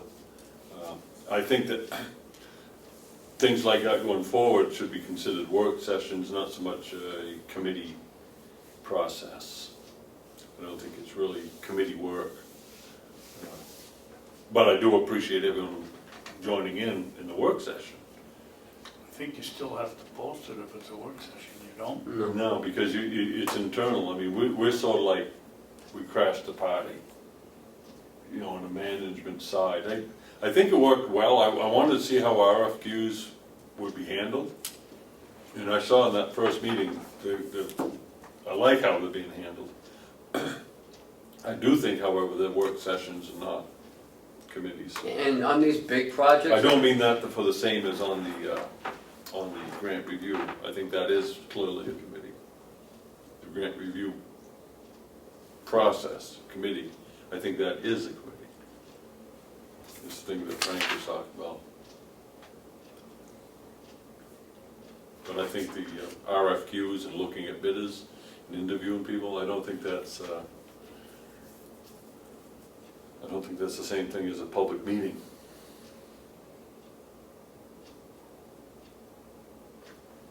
Well, certainly the problem is if it's a public meeting and you post it, then the public has a right to come in. Right. And if you wanna have a meeting where you're perhaps gonna get personal or say something about the company, maybe you wouldn't want the public, so the only other option is a work session, I can see. And the other thing is, if you're going through the interview process and you have them in the room and it's on TV and it's public, they're not going to be as open, because they're going to be guarding Right. more carefully the proprietary information. So what may be perceived by some, because it's in the public, as being aloof or not answering the question, could really be just them simply protecting their company. And I think, at that point, these, for the sake of preparing a recommendation, that these interviews don't, they're work sessions, they're not something that should be public. Because I may get a recommendation from another municipality that may be damaging, but Right. it's their, So when you come in with a recommendation to the commissioners, that is in public. right, And all the important stuff that needs to be discussed or revealed would come out at that meeting. right. That's why I didn't go last week. I wanted to be able to sit here when it's brought in front of us, aware but not a part of the recommendation. And that's all I have. And my feeling is, if I was on the committee and was part of the recommendation, then when it came to us, I might be in a position where I'm trying to persuade you to, where I'd rather sit here and have them persuade me. Any commissioner updates? Yes. Yes. I had occasion, I should have done this 2 weeks ago, I had occasion to call Senator Shaheen's office and try to get a hold of Chuck Henderson. And I would like to give him all the credit in the world. I immediately contacted the constituent, and it was with a social security problem, and he went right to work on it, and he to me exemplifies a public servant, and I want to give him the accolades he deserves. Cooperative Extension didn't meet this month. We don't historically meet in June because it's a busy season for everybody. And also, whoever did the garden at the little round garden at the entrance to the building has done a really nice job. It looks good. I think it's Lisa Scott, but I'm not sure. Well, Joe and the inmates helped a lot. Okay. You want to write those numbers down? So it's Chuck's. You want to follow me? Well, I already got a hold of him. Oh, you did? Oh, Yeah. okay. Chuck Henderson does a wonderful job. He sure does. He's just, I call him Mini Ray Burton in the way that he gets around. But he cares about people, and he doesn't care about parties. Oh. When it comes to helping someone, it's, what do you need? And he does it. Did you go to Concord this week? How many miles is it to Concord from your house? 54? Oh, okay. 54 miles. Why, where did you think I went? No, I just don't remember, because I know you had to drive back home and then back there again. Oh, yeah. Well, I know that's a lot of mileage back and forth. if you're tactfully trying to tell tell everybody I left my lights on and my battery went dead and I had to sort of camp out for the night, yeah, I did. Well, Anything else, gentlemen? yeah. Yes. Once again, I believe that it's to all our best benefit if we were to meet every other week in the summer months. We got some work done, but it wasn't anything real pressing, and I think if we were to take 2 weeks, we could get more things done in a more efficient manner. Not that I don't like seeing you with people, but I do really believe that bi-weekly meetings are what we should be doing. bring that up again. When I get a sense that I got another vote, I will make a motion. You won't have a vote for me, Mr. Commissioner. I know, Nor I. I know. Can the dock leveler, is there an update on that? 2018.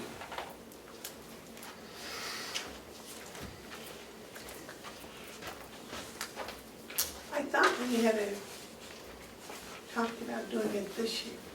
We don't have any money in the budget. We need to do a lot of engineering. So, Okay.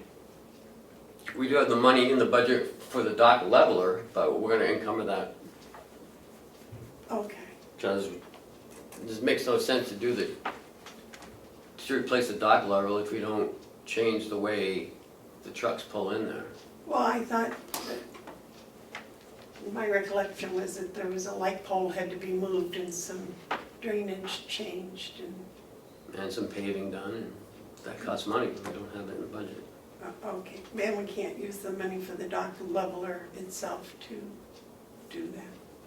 Well, we Would be enough. put money Would be in, enough. did the delegation take it out? No, it's in there. No, we didn't put We didn't put any money into to do the We plan. didn't put any in for the engineering. Right. I thought, as Marmonda did, we were just gonna remove the pole and No, there's a lot more to do than dump some that. dirt in it, level it off and pave it. There's also a fire hydrant, I believe, there, or Bob said it's gonna cost another, 15 grand or so. For engineering? No, to do the moving of the pole. Right, and the engineering to do widening moving of the driveway. pole, I think there was a pipe in there or something. yeah, There's a there's a drainage. drainage pipe, Okay. And how much did we put in for the dock level? 6,000. How can we encumber that if we don't buy it? How do you encumber? Because it's a project plan for this year. You don't have to have entered into agreement or anything like that during the year? Don't you have to do something to I guess we encumber it? could buy it and then just keep it on the, loading dock until we have it Well, I sold. just don't know how you act, and, maybe, because I don't know, but I always thought you had to have some sort of action that keeps Yep, it. you can have But it like has an to be- invoice, or you have it started the project, Right, or, but you gotta have something in place. If Yeah. December 31st, if you haven't done a single thing, yeah. You can't encumber it, I thought. right, you gotta have something in place. So when you're talking about keeping that 6,000, maybe you gotta buy it Mm. or do something. I mean, just look at it or just let it go back and ask for 21. If it's cost 15, ask for the 6 back in. I mean, I don't. Well, I was wondering if we could start the engineering with the 6. I mean, we've encumbered money for, logs and wood. Well, We didn't get a chance. yeah, but that's to get because to it. that's because you had the project going. You didn't get a chance. Like we got 30,000 for cooling Mhm. in the dispatch. To do that would be not the right way to spend 30,000. No. Do we encumber that money? Because looks like we're gonna be doing much this year. Well, do you think hiring that consultant is starting it? You think it could be, I suppose? You gotta have something in place that's connected to it. Yeah, I'll get with the auditors on that. I don't think you can just say, if you didn't spend it, I wanna keep it. I think you gotta, That's one thing, but you might check that out. All right, is there anything else? Any public input? Yes, sir. John?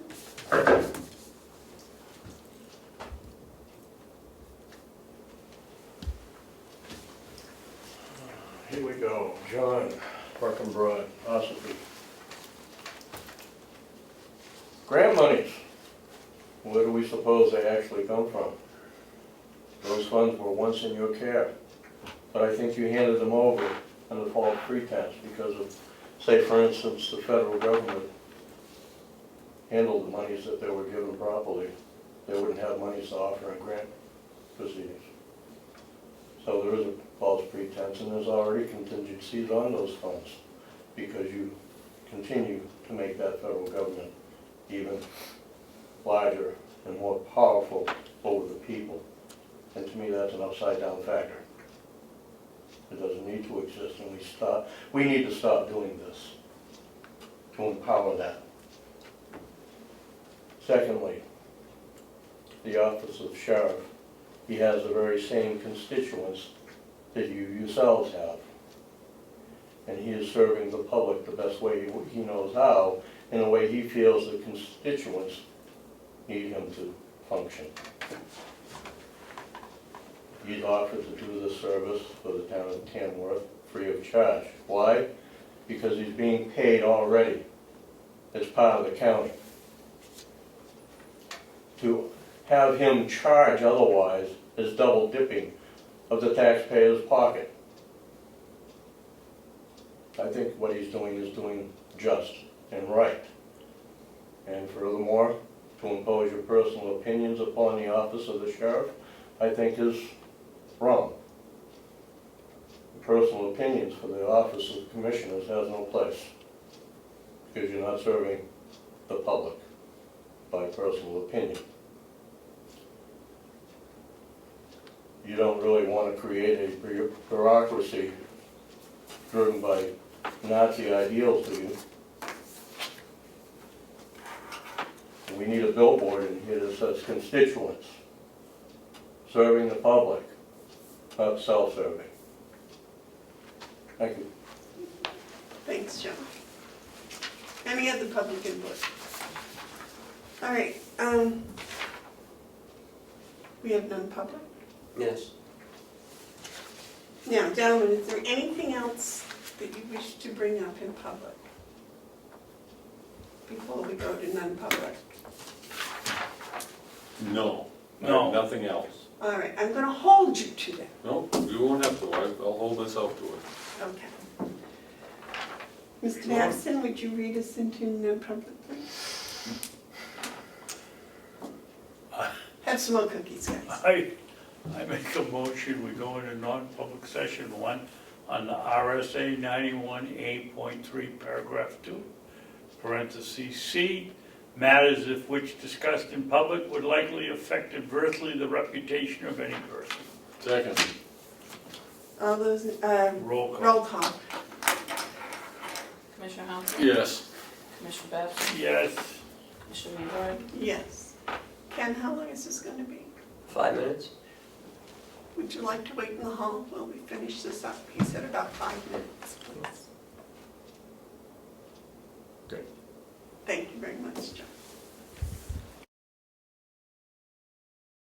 First thing you can remember. Go ahead, you said go ahead, Well, we sealed the minutes from the non-public. and I'll make a motion, we adjourn. Second?